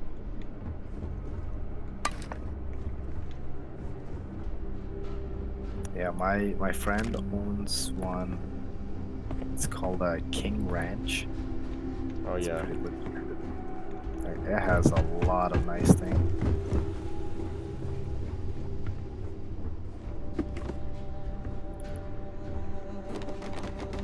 Yeah, I'm building a patio in my backyard, and I feel very out of place pulling my Toyota Corolla up to it, and then throwing a bunch of gravel in the back. Everyone gives me weird looks. Did you move from the trailer park? No, I still live in there, but I'm basically expanding my deck into my backyard by building a patio and like stairs down to it. So, but wouldn't that be just lost? Like if you ever try to move? Well, I wouldn't move the house. I would just sell it. That's so much of a pain in the ass to move a trailer. An unbelievable pain in the ass that I don't even want to know about. It's already appreciated in value like a lot, so I'll just sell it and buy a single family house. And building that patio is going to increase the value of it for sure. Are you planning on selling that? No, but I have gotten 2 calls from like Indian people who probably work at the same company. Hello, do you live here? And I'm like, yep, I live there. Is this Riley? Yep, this is me. We are wondering if you are interested in selling your property. No, not to you, because you're gonna fucking do some seedy shit. Very accurate accent. And then I got a call from them again yesterday, and I said, nope, remove my number from your books. Well, here's the bottom line. If you're going to do business with any Indians, they are the cheapest motherfuckers in the world, and they will fucking drag you through the dirt on the lowest price on the planet. Yeah, no, I'm they will call my realtor. They savor when you're just giving up all those good stuff. They just savor it. Oh yes, they do. I seriously avoid doing business with them in the Detroit area. We have a lot of physicians, a lot of doctors. In Detroit, back in the 80s, there was a ton of Indians that immigrated to Detroit, and many of them are physicians and doctors. Now these guys make, these guys are making good money. They're making $300,000, $400,000, $500,000. They will fucking argue with me over what I charge the fee that I charge for my services. you've And now done my that before. Imagine that. oh my, Okay, yeah, totally. oh, it's Akbar. It's so bad. So our industry standard rate, our industry average is you would charge 2% of the assets under management. So if you had $1 million, the broker would get paid 2% of $1 million annually. All right, that's the industry average nationwide. The most that I have ever charged anybody, and that's my most difficult client, is 1.5%. My average is 1.25%, and if it's a really, really big account, I usually charge 1% or. These fucking Indians, I had 2 Indian doctors that I was introduced to by a doctor buddy of mine. Spent, honest to God, 3 days, so 3 appointments, 3 hours per appointment, total of 9 hours each, having me tell them exactly what I'm going to do, what we're doing, how we're going to do it, the whole fucking thing, and then it came down to price. And because they were both sizable accounts, I said, look, I'll do it for 1%. I wanted to do it for 1.25% because I knew it was going to be a pain in the ass. That was the upcharge. 1%. Both of these guys, both of them. No, Mr. Charlie. No, Mr. Charlie. No, sir. No. 1/4%. No, 1/4%. No, 1/4%. I mean, come on. Are you saying yes? Never tried to negotiate back towards the middle, but just kept on coming back with this 50% bullshit. 50% of a percent. And I'm like, get the fuck out. Like, finally, I had to call Buddy, the guy who introduced us. You need to tell, his name was Raj. You need to tell Raj to fucking back the fuck off and go find, another Indian or something. I can't do it anymore. This guy calls me every month, argues with me for 45 minutes, always calls me on a Monday, 5 minutes after I walk in the office, my coffee's not even ready, and I can't deal with it. I can't. I'm gonna fucking kill this man. So when I used to work in enterprise, that's when I used to be essentially when I realized, am I a racist? Because I sure as hate Indians. They're horrible. It got to that, and I'm like, every time I see them, I'm start getting mad because I know they're just gonna run me to the ground, like as if I'm like just a zero human being. Just like I'm like, I don't want to deal with you guys anymore.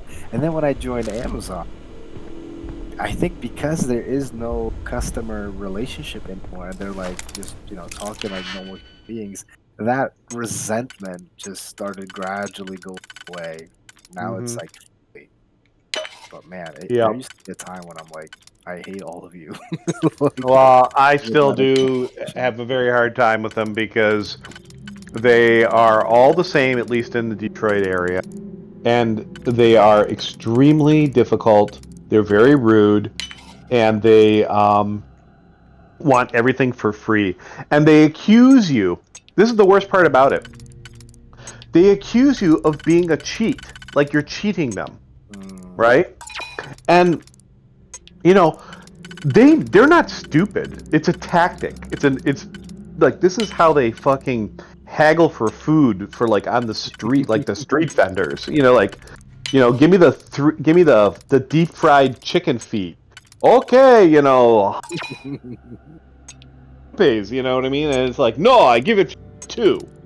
You know what I mean? Okay, 2. I was really trying to screw you. Of course you were, because that's all we do is screw people. And then, so they just come over here and they just think that everybody's a street vendor selling chicken feet for 3,000% of what they should be. But the truth of it is that we do have set prices in this country for certain services, and they refuse to accept it. And then they try to make you feel bad. So like this doctor guy, he'd say, "Oh, Mr. Charlie, you are going to miss out on all this wonderful business." You know, I'm like, I'm not going to miss out on jack shit because I'm not going to get paid. You know, it's like, what are you trying to convince me of here? Like, you know, there is nothing in it for Mr. Charlie, okay? Nothing but dealing with you and you know, you're probably going to call me every day and problem. And I'm not going to be able to help you because that's not the nature of this relationship. But they're unmovable people.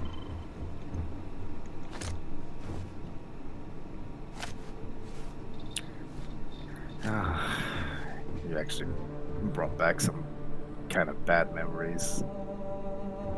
And man, I will tell you, I don't know if it's something to do with their culture, but every Indian man, can't say the same for the females, but every Indian man I've ever met has the worst breath I've ever experienced come out of a human being. Like a combination of rotting teeth and curry and like a dead squirrel, like all rolled into one. I think I found something here. Horrific. I'd rather smell like a dead body rotting in my basement than to smell that breath. You know what I was thinking? Like, when they immediately go to insult you, that is like one of the tactics. They're like, it's a tactic. They're trying to completely remove your anchor of, let's say, 1.5% minimum, and try to bring you down to a completely new level by just straight up bashing you. Yes, and it's exhausting, and there's no point in fucking arguing because they are unrelenting. You see, if you try, the thing is that I have tried to negotiate with Indians on various other subject matters, including a kid I grew up with. They only do it. I'm convinced they do it because they learn it from their own father, and it's like a national heritage to do this. And they don't even know why they do it. They just do it because it's part of their, you know, their persona. It's what they are. They cannot accept fair pricing. It's got to be pricing on their level. And even if you give them like a little bit of what they want, they're not happy with it. They're like they would begrudgingly say, "Okay, I'm gonna take this, but I know you're screwing me," you know, kind of thing. So you still feel bad even though you did them a favor. You know, like there's no winning it. It's horrible. Oh, I can't handle it.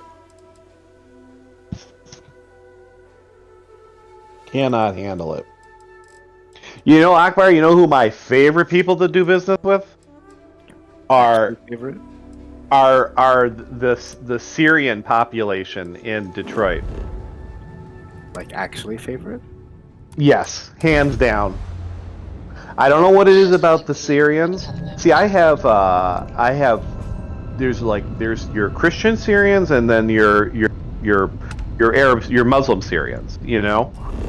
But there is no difference between them at all, despite the two religions, when it comes to doing business with them. They are very precise. They are very equitable when it comes to negotiating, and they respect your professionalism. You know what I mean? Like, they understand the value of having somebody do something for you that they don't know anything about. It's very unique. Syrians and Iraqis, both of them, hands down, some of the best people to do business with for us. The worst, besides the Indians, are the Chaldeans. They're horrific. Who are Chaldeans? Oh, the Chaldeans. Oh my God. The Chaldeans are kind of sort of wedged between Greece and like Albania. And then the other half of this equation are the Albanians. So the Chaldeans and the Albanians are the worst because there is not an Albanian or a Chaldean in the United States that does not own a business. And they usually, in Detroit, they own party stores. But they only will do business amongst their own. They will not do business with you if you are not Chaldean or Albanian. However, every once in a blue moon, what'll happen is they won't trust somebody within their own circle because all the Albanians and the Chaldeans are trying to screw all the Albanians and Chaldeans. Yet, for some reason, they don't want to do business outside of it, outside of their circle. So once in a while, they'll pop up out of there and they'll come running around looking for somebody who's not Albanian or Chaldean. But what they do is they're only seeking out your advice for informational purposes. So they'll waste all of your time, make you think you're about to do some business, and then they gather all the information that they couldn't get out of their, Albanian or Chaldean connection, and then they go do it on their own. So they're pretty bad. Yeah, that phenomena though is the same with like Uzbeks, for example. We'll come to the US, we'll find only other Uzbeks to do business with. Those other Uzbeks are just bastards, and they upcharge 3x, 2x easily. Yeah, because they're taking advantage of the fact that you don't know. Exactly. So, yeah, that's what the Albanians and the Chaldeans do. And then they're like, oh, my friend owed something out there. I'm just paying him this much. And then when people start explaining, like, hey, way over.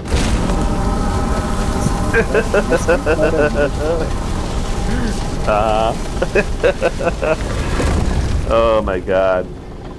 That's the funny thing though about, when you have, pockets of immigrant populations. There's always the ones that get there first and they set up all the fucking extortion and racket, bullshit. And then they fucking make bank off those people, and then they get a bad taste in their mouth for doing any business with anybody because they think that's how it is. And then you almost have to kind of like reteach them the way things really are supposed to be done. If you'd done it the right way the first time, which is actually go find somebody who's established and, knows what's going on, as opposed to just sticking within your ethnic group. But that's what makes America so funny, because we are so many different ethnicities. And at the end of the day, it shouldn't matter what your ethnicity is. You should be seeking out the best qualified person. Yes, merit-based. Yes, absolutely.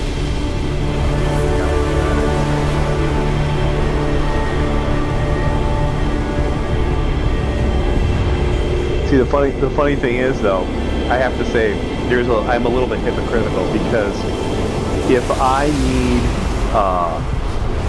need an attorney, 9 times out of 10, I will only go to a Jewish attorney because they're so fucking good at it. You know what I mean? I mean, I'm not saying they're necessarily, I believe in any of their beliefs or anything like that. It's just that they have like occupied that area, and I don't. That is still a merit-based. It's merit-based methodology. It is, and so it's like, do you want to go to Kroger's and buy the private selection deli meat, or do you want to get the boar's head? Well, you're gonna pay a little bit more, right?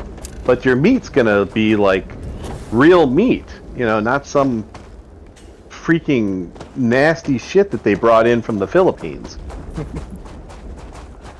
God only knows what that meat is. Sometimes you just gotta pay a little bit more to get what you want.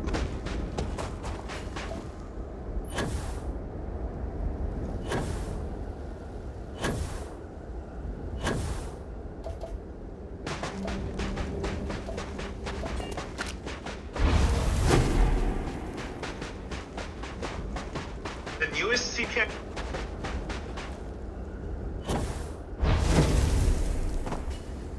I was telling Riley Akbar earlier how strange Canada is. Oh yeah, in what sense? It's such a weird country. I mean, Canada's always been seen as kind of like a little clone, of the United States, but maybe just like 10 years behind as far as culture is concerned or whatever. But Canada is like China. And I don't mean because there's a lot of Chinese here. There are. But that's not what I mean by it. Like, Canada has become so authoritarian. It's getting a little scary. And it's not just the government. It's the people.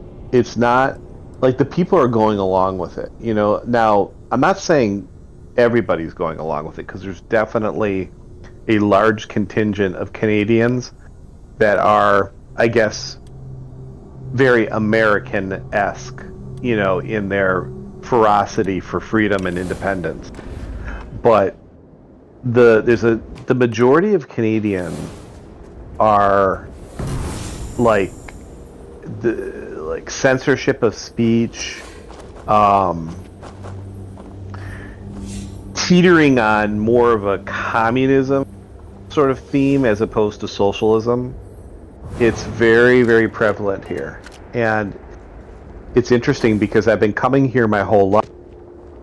And so since I don't live here, but I'm here enough, you can see the changes, you know what I mean? Because you're gone long enough, but you're back enough to be able to notice when something changes.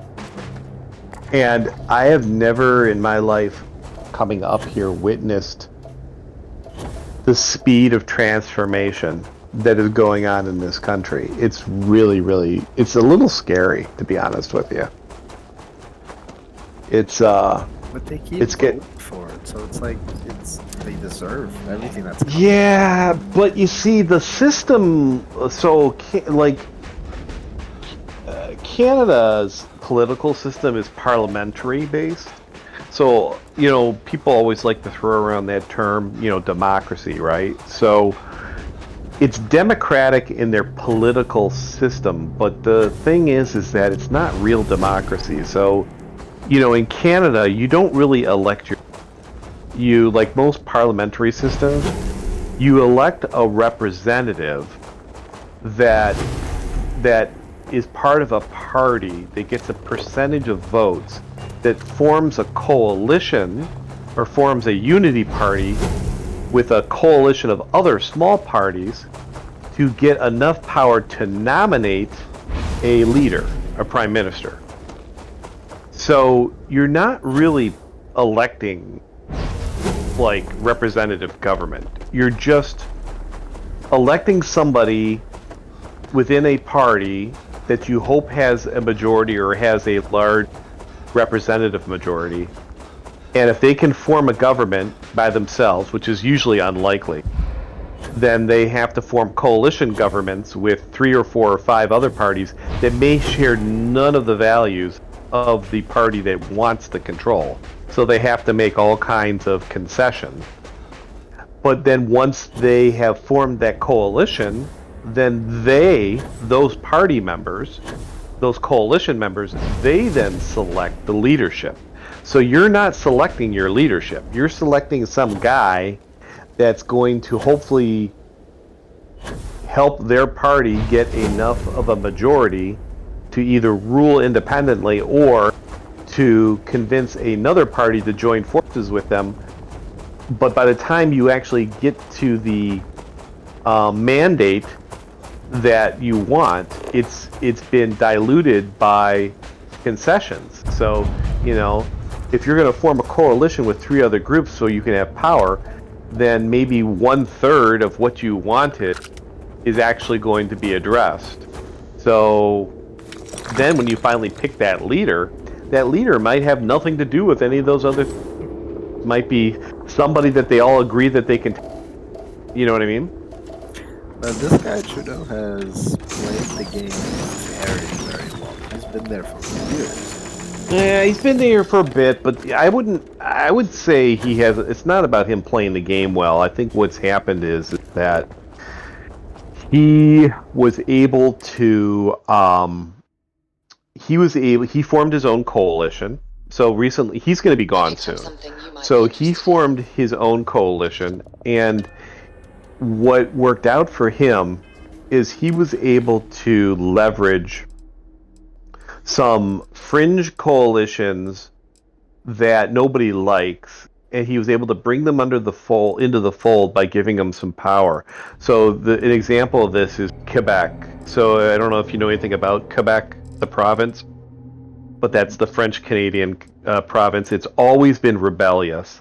For years and years and years, Quebec has wanted to break away from Canada and just become a French country, a French state. And so there's always friction and problems with that province. So Trudeau managed to convince the Quebecians to support his party, thereby giving them enough power to stay in control of the country. But whatever you need, what he gave Quebec really didn't amount to much. And so the people in Quebec and the representatives of Quebec have realized that they were basically just being used to consolidate power, and so now they are no longer backing him, which is causing Trudeau to not now have enough support to keep the coalition government together, which means that I think they've already done 2 votes of no confidence, and he survived the first one. He barely survived the second one, and I think they got 2 more coming, and he's probably going to be tossed out. It's going to be something. So, because of this little episode of the Trackers, Nevin's agreed. It's really about how good are you at lying and convincing another group that has nothing in common with you to give them your support, to give you support. Once it finally gets finished. And then string them along as long as possible without actually ever giving them anything Nevin back. told me about your and that's kind of what Trudeau accomplished.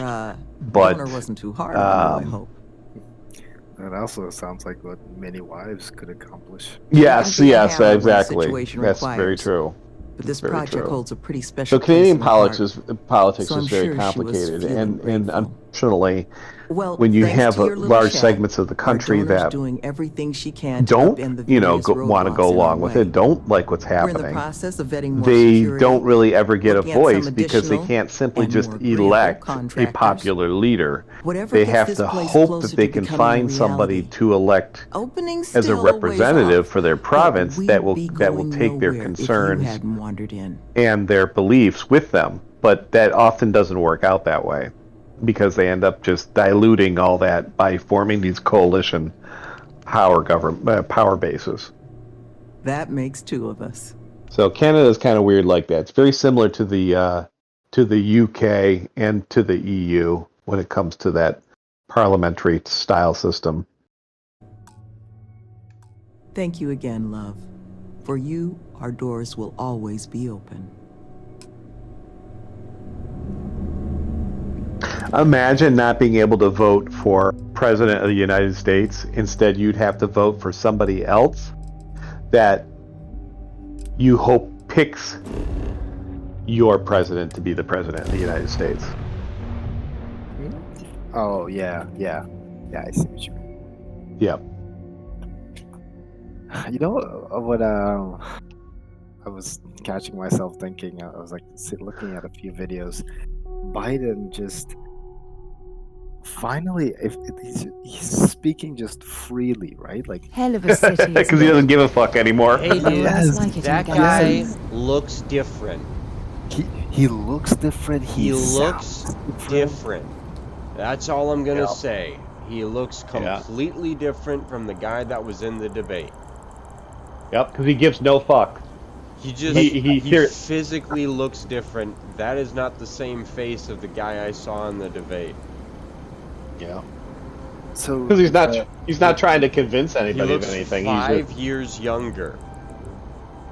The most heartwarming video I saw is, I'm like, man, I wish I saw more of this. Like, he's just sitting around, just talking with some crowd. Here, perhaps we should check in with Mateo or takes Noel. the hat. Yeah, he puts the hat on. Yeah, that guy looks different than Biden. Yes, but you know why he did that? First off, that is pretty much been well established. There was a lot of leaks from his people on his campaign, he was having a bit of a senior moment there. Like, everybody thought it was a joke and that he was trying to be like, you know, just whatever. But he did not understand, like, what he was doing. You know what I'm saying? No, I think he understood very well. I think he just doesn't give a damn anymore. I think you're right, Akbar, but that particular situation was, you know, like, do you know he carried that hat around for he took it on the plane. He, like, yeah, he went to, like, another event, and he still had the hat. And his staff was trying to get him to give it to him, and he wouldn't give it to him. And he's like, why are you... This is my hat. Like, this is my hat, you know? This is the presidential hat. Like, stop bothering me. Get out of here. Like, he didn't understand. Like, it was a MAGA hat. Like, he knew it was a MAGA hat, but he didn't... So, you know, scattered in his mind. He's not able to connect the dots exactly. And then when he's he's just sitting around and like they're asking him some questions like, what do you think about DeSantis and the hurricane? And he's just like, yeah, you know, he's doing a great job actually. Like, we're talking on the phone, like he has everything he needs. Yeah. I'm like, I love this. Like, I love that, you know, you just, yes. Oh, well, no, he's a Republican. No, everything he must be doing is wrong. No, there's none of that anymore. I'm like, no, that was legitimately, I think he was just being, I think you're right, Akbar, there. In that case, he was being, he was acknowledging that, you know, DeSantis has it under control. And DeSantis does have it under control, so you can't really say much bad about him, you know. To say anything negative about this stage would just make him look bad and make Kamala look bad. Nor I. You know. Nor I suspect anyone else who's ever lived. Is Trump, that presuming too much? He would say, "Oh, by the Certainly way, it is too he soon to hates speculate her." about who built it, but You guys have no idea how much he hates her. after what you experienced, do you have any Yeah, I'm insights? almost starting to wonder a little bit if, well, you see, I don't know if you know this, Akbar, but Biden never liked Kamala Harris. He didn't want her as a running mate. He was forced to put her on the ticket.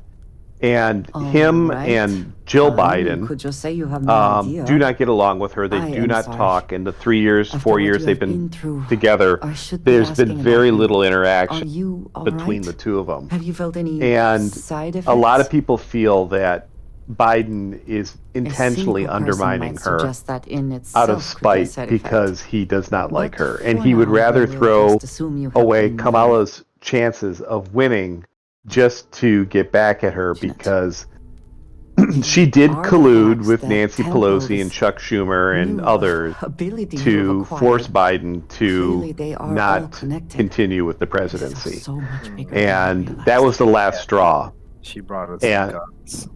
Yeah, You're right. and so a lot of Now people we think have that even he greater might be reason to press playing forward, dumb, to learn using more about what, you know, he knows is he at work has, here. you know, he's not as quick in the mind as he used to be. And it's very easy for him to just do and say things that will subtly sabotage Kamala, and he can always say, huh? What are you talking about? You know, like, I don't know what's going on. I'm just calling it the way I see it. But you know, he keeps scheduling press conferences in the middle of live events where she's going. So he's done it 3 times in the last 2 weeks where she was about to get really good press. And he literally look like shows up at the much, podium but we in the should briefing certainly room, take a look and he around. hasn't done that once in his entire career, like out of the blue. And so the network, instead of broadcasting live, Kamala all of a sudden has to broadcast the President of the United States. So he keeps on doing these little things. And a lot of people have started to think that maybe he's actually aware enough to know that he's, you know, since they pushed him out, he's not going to do her any favors. He's just going to, you know, stick it to her. Yeah. I also think he doesn't give a damn anymore. I still think like it's more so that he just doesn't give a damn anymore. I think you're right. I think there is definitely that there because look at think about how unburdened he is. He has no responsibilities. He's a lame duck president at this point. All he has to do is ride it out and he'll get his he'll be able to step away from this whole thing. But I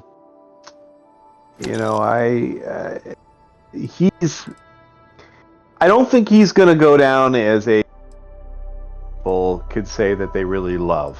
He's gonna disappear into. He's like, Akbar. What we always used to talk about in the United States before Barack Obama came around is everybody used to talk about Jimmy Carter as the worst president this country ever had.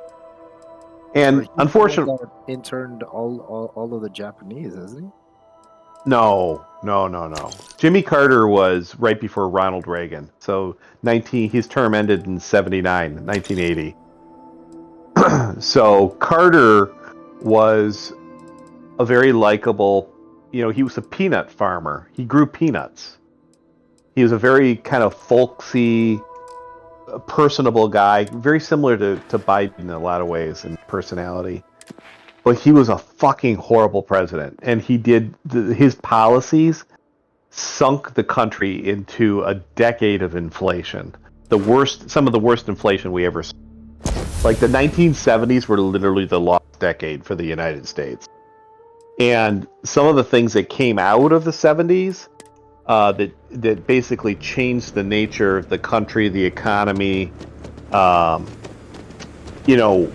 were Carter policies, and he was kind of seen as the first true socialist president until Obama came along. And then Obama came along, and then sort of everyone was like, Obama's the new Carter.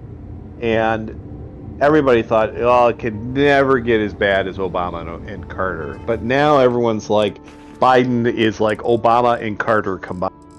And he actually is, because his economic policies are contributing to wage growth stagnation,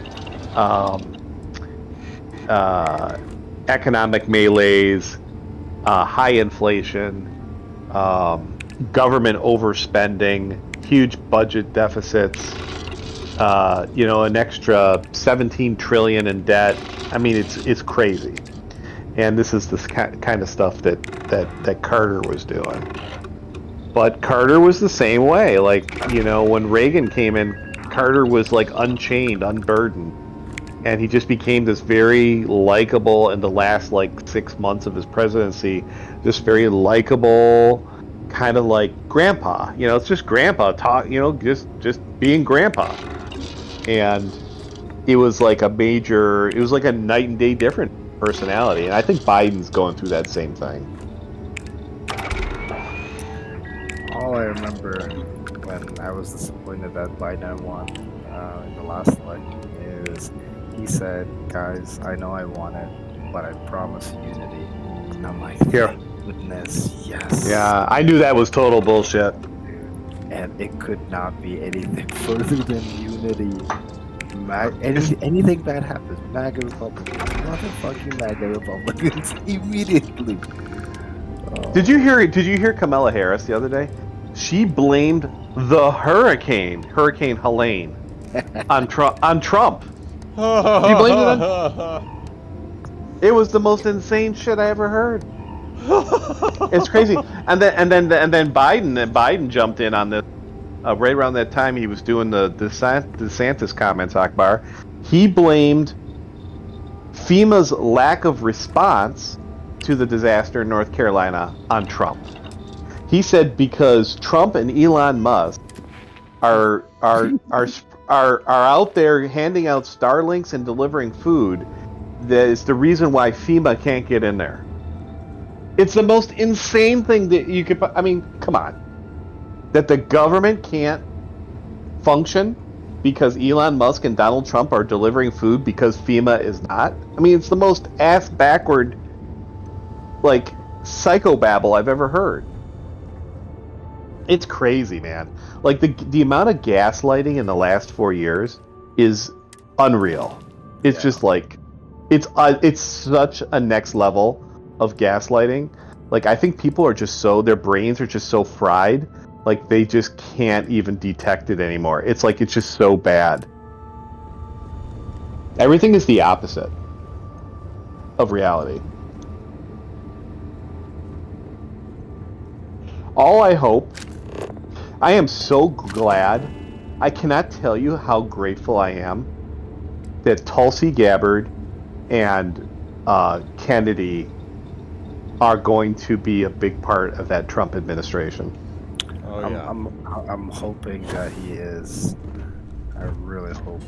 Oh, I think they're going to give him a big role. I think, and you got to remember, Trump is only going to be there for 4 years. Anything that he does, if you want it to stick beyond 4 years, it's gonna take people like Kennedy and Gabbard and others that carry that vision forward. You know, because 4 years goes by real quick, and you can get some stuff done. And then they'll just undo it. They'll undo it. And so what Trump needs to do, and I think having Gabbard and Kennedy there, his focus needs to be on restructuring the government. And he does have the authority. There's a lot he can do with Congress's approval as the leader of the executive branch. And the real problem is the bureaucracy. And if you Hopefully can that'll shrink keep you safe and government, find some better armor. cut it in half and reduce the bureaucracy, you will be able to enhance whatever it is that you're trying to do for the positive, the policy changes that you do. It'll make it very difficult for them to start trying to bring things back, because it's that entrenched bureaucracy that you don't elect, that's been there, you know, the government employee that's been in government for 40 years. Those are the ones that actually run the government. And you got to get rid of them, because they are corrupt, and it doesn't matter whether the Democrats are in power, the Republicans in power, they don't care about them. They just care about maintaining internally within the government the status quo. You got to get rid of them. Got to get rid of them.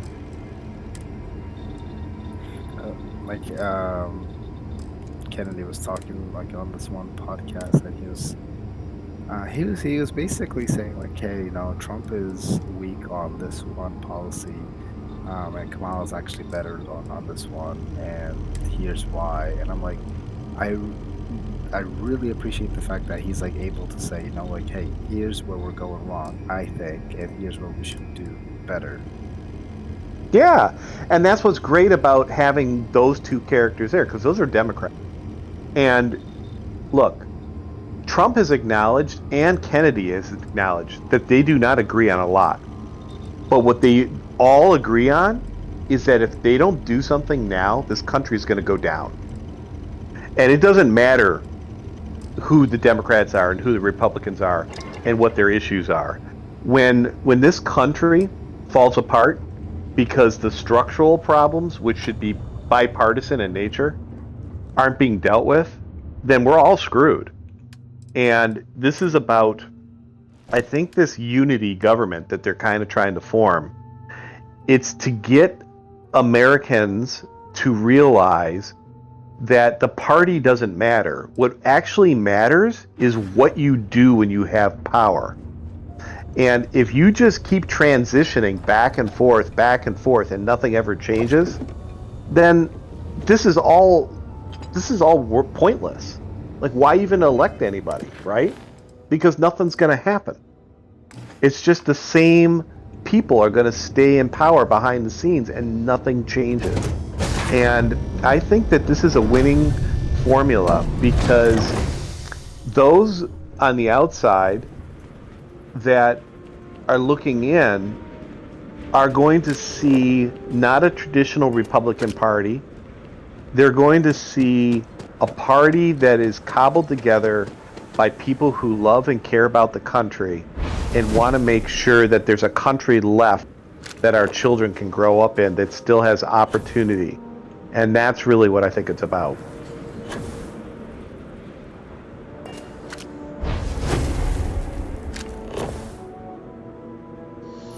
And I really do think... Common sense party, once again. It's common sense. It's exactly it. I mean, Trump says that all the time. It's common sense. The stuff with Russia and Ukraine. Look, at the end of the day, everybody knows this. At the end of the day, Ukraine is going to have to lose some territory. They're going to have to demilitarize it, and Ukraine cannot join NATO. That's how it was supposed to be starting in 1997, signed with Russia. But you know what? The bureaucracy of the United States, the military-industrial complex, and the neoconservatives, they don't want that. They don't want that. And this war, I really do believe that Trump will end this war. He will work out an arrangement, and the Ukrainians are going to get screwed. Either way. This is the way it's going to be, though. And the only you know why the Ukrainians are going to get screwed? Not because of Donald Trump, not because of Putin. The reason the Ukrainians are going to get screwed is because the United States and NATO used Ukraine as a pawn to advance their objectives, and they fucked it up, and so now Ukraine is going to be the one who's going to. So, you know, that's the reality. And nobody in the United States government or the UK government or to admit it, but that is what's coming. And you know, that's going to cause a major power shift. Just that particular thing. If we could possibly in the next 4 years normalize the relations with Russia, we can start going on the path of getting Russia back on our side. We don't want to push them any closer to China than they already are. Because I guarantee you, there will come a day where China invades Russia. It's going to happen. And the Russians know it. They're not stupid. But right now, they've got nobody else to cuddle up with. So, you know, they got to cuddle up with the next biggest guy because it's for their own survival. I think it's really a shame that Rogan said that he'd never have him on because he's killing the frickin' podcast circuit, and imagine how many more people would be able to find out that he's not a fucking a lunatic or a fucking Nazi or whatever else they say about him. You don't want to get hurt or sick around here. You know, Rogan's an interesting guy because first he said he'd never do it. Then he said he softened up earlier this year about it.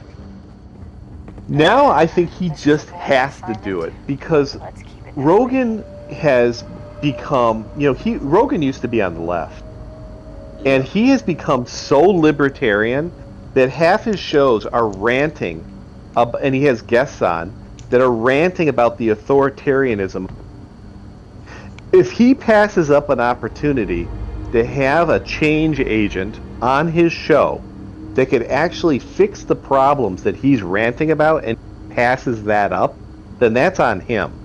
Because if Trump, if he doesn't have Trump on and Trump loses, he's lost an opportunity to actually have somebody that could counter all the shit that he's ranting about nonstop.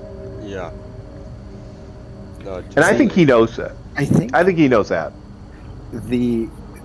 So first of all, like, Trump doing a podcast was unimaginable, right? Like, I think that's why he had like a very stiff stance. Like, I don't want to be like maybe like the first one to do it, but now he's just going out talking over with Andrew Schultz, just chit-chatting. Theo Vaughn just like shooting the shit. He totally shot the shit with fucking Andrew Schultz and everyone.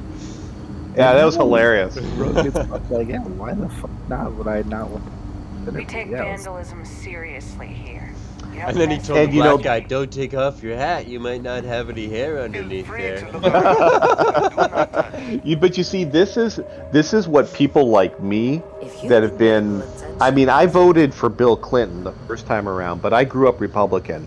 But I have been predominantly, I'm more on the conservative side my whole life. Ever since 2004, when Barack Obama ran for president. So he ran in 4, or no, was it? No, 2008, sorry. I've heard about 2008 through 2012, and then 12 through 16, yeah. Scary, though. So when Barack Obama ran for president in 2008, I'm not really supposed that to was talk the I remember this like kinda want clear to as day. anyway.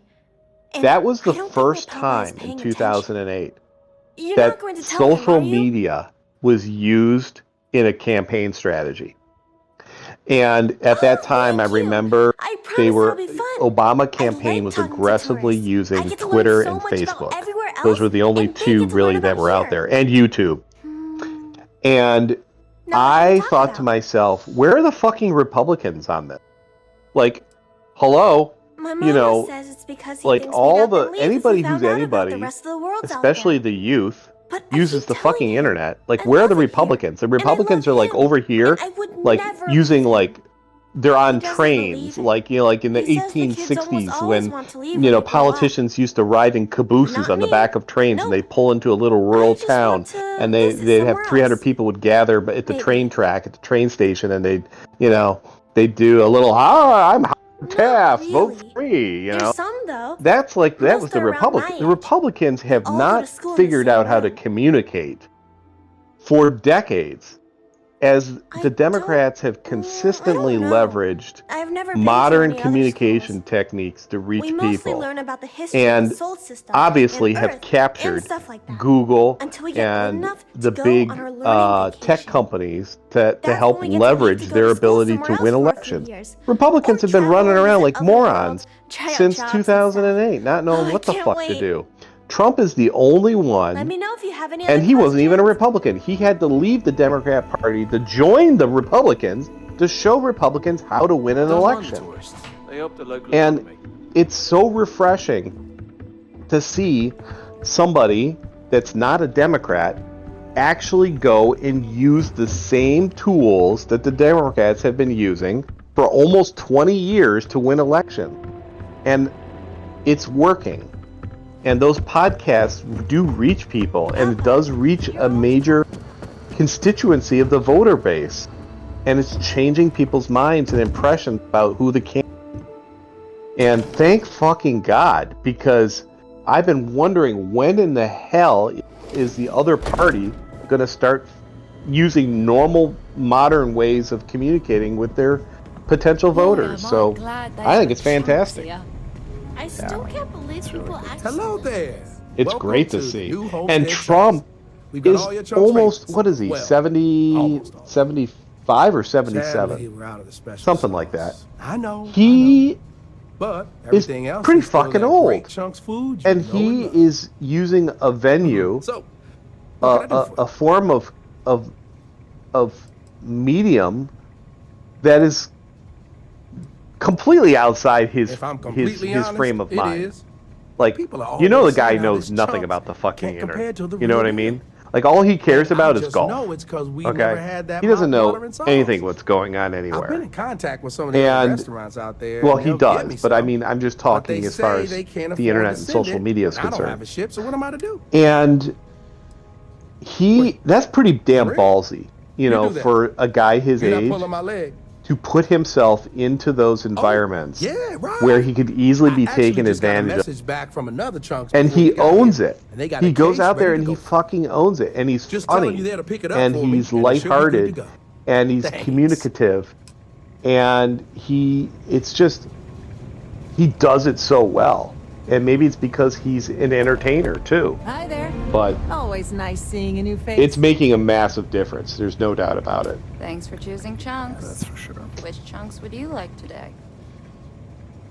Yeah, there's so many people that I work with who they'll listen to podcasts and stuff, but there's also a few of them that will listen to Rogan, and then when Rogan's over, they'll just listen to music. They literally just listen to Rogan. And they'll listen to Rogan on their drive into work. There's plenty of people out there who just do that. Or they'll maybe listen to another Spotify podcast. But that's it. I listen to so many podcasts that I don't have time to listen to them all. What don't you get? Yeah. I'm the same way. I usually do a lot of my podcasting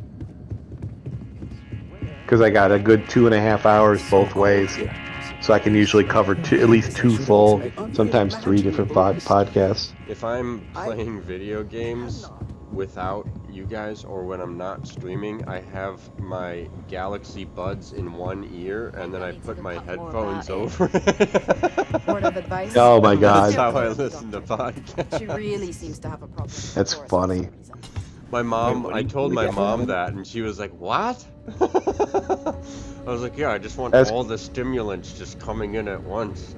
That's a lot of stimulus. Yeah. We live a simple life on New Homestead, but make no mistake. Alright guys, well it's 2 o'clock for me, it's time for me to go night-night. Indeed. Akbar, don't be a stranger. Yeah, no, I won't. I'll be happy. We miss hearing your voice. I shall be here. Alright, my man. Riley, I'll be on tomorrow. It's fulfilling. 39.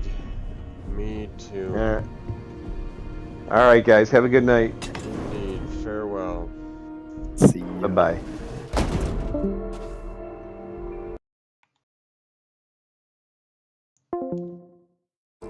Cat. What are you doing? Alrighty, folks. Thanks for coming in tonight. Make sure to like the stream if you haven't already. This was a healthy long one.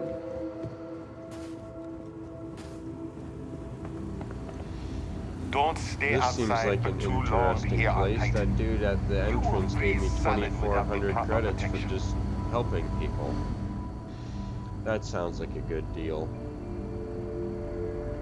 Alrighty, well, we'll be back here tomorrow.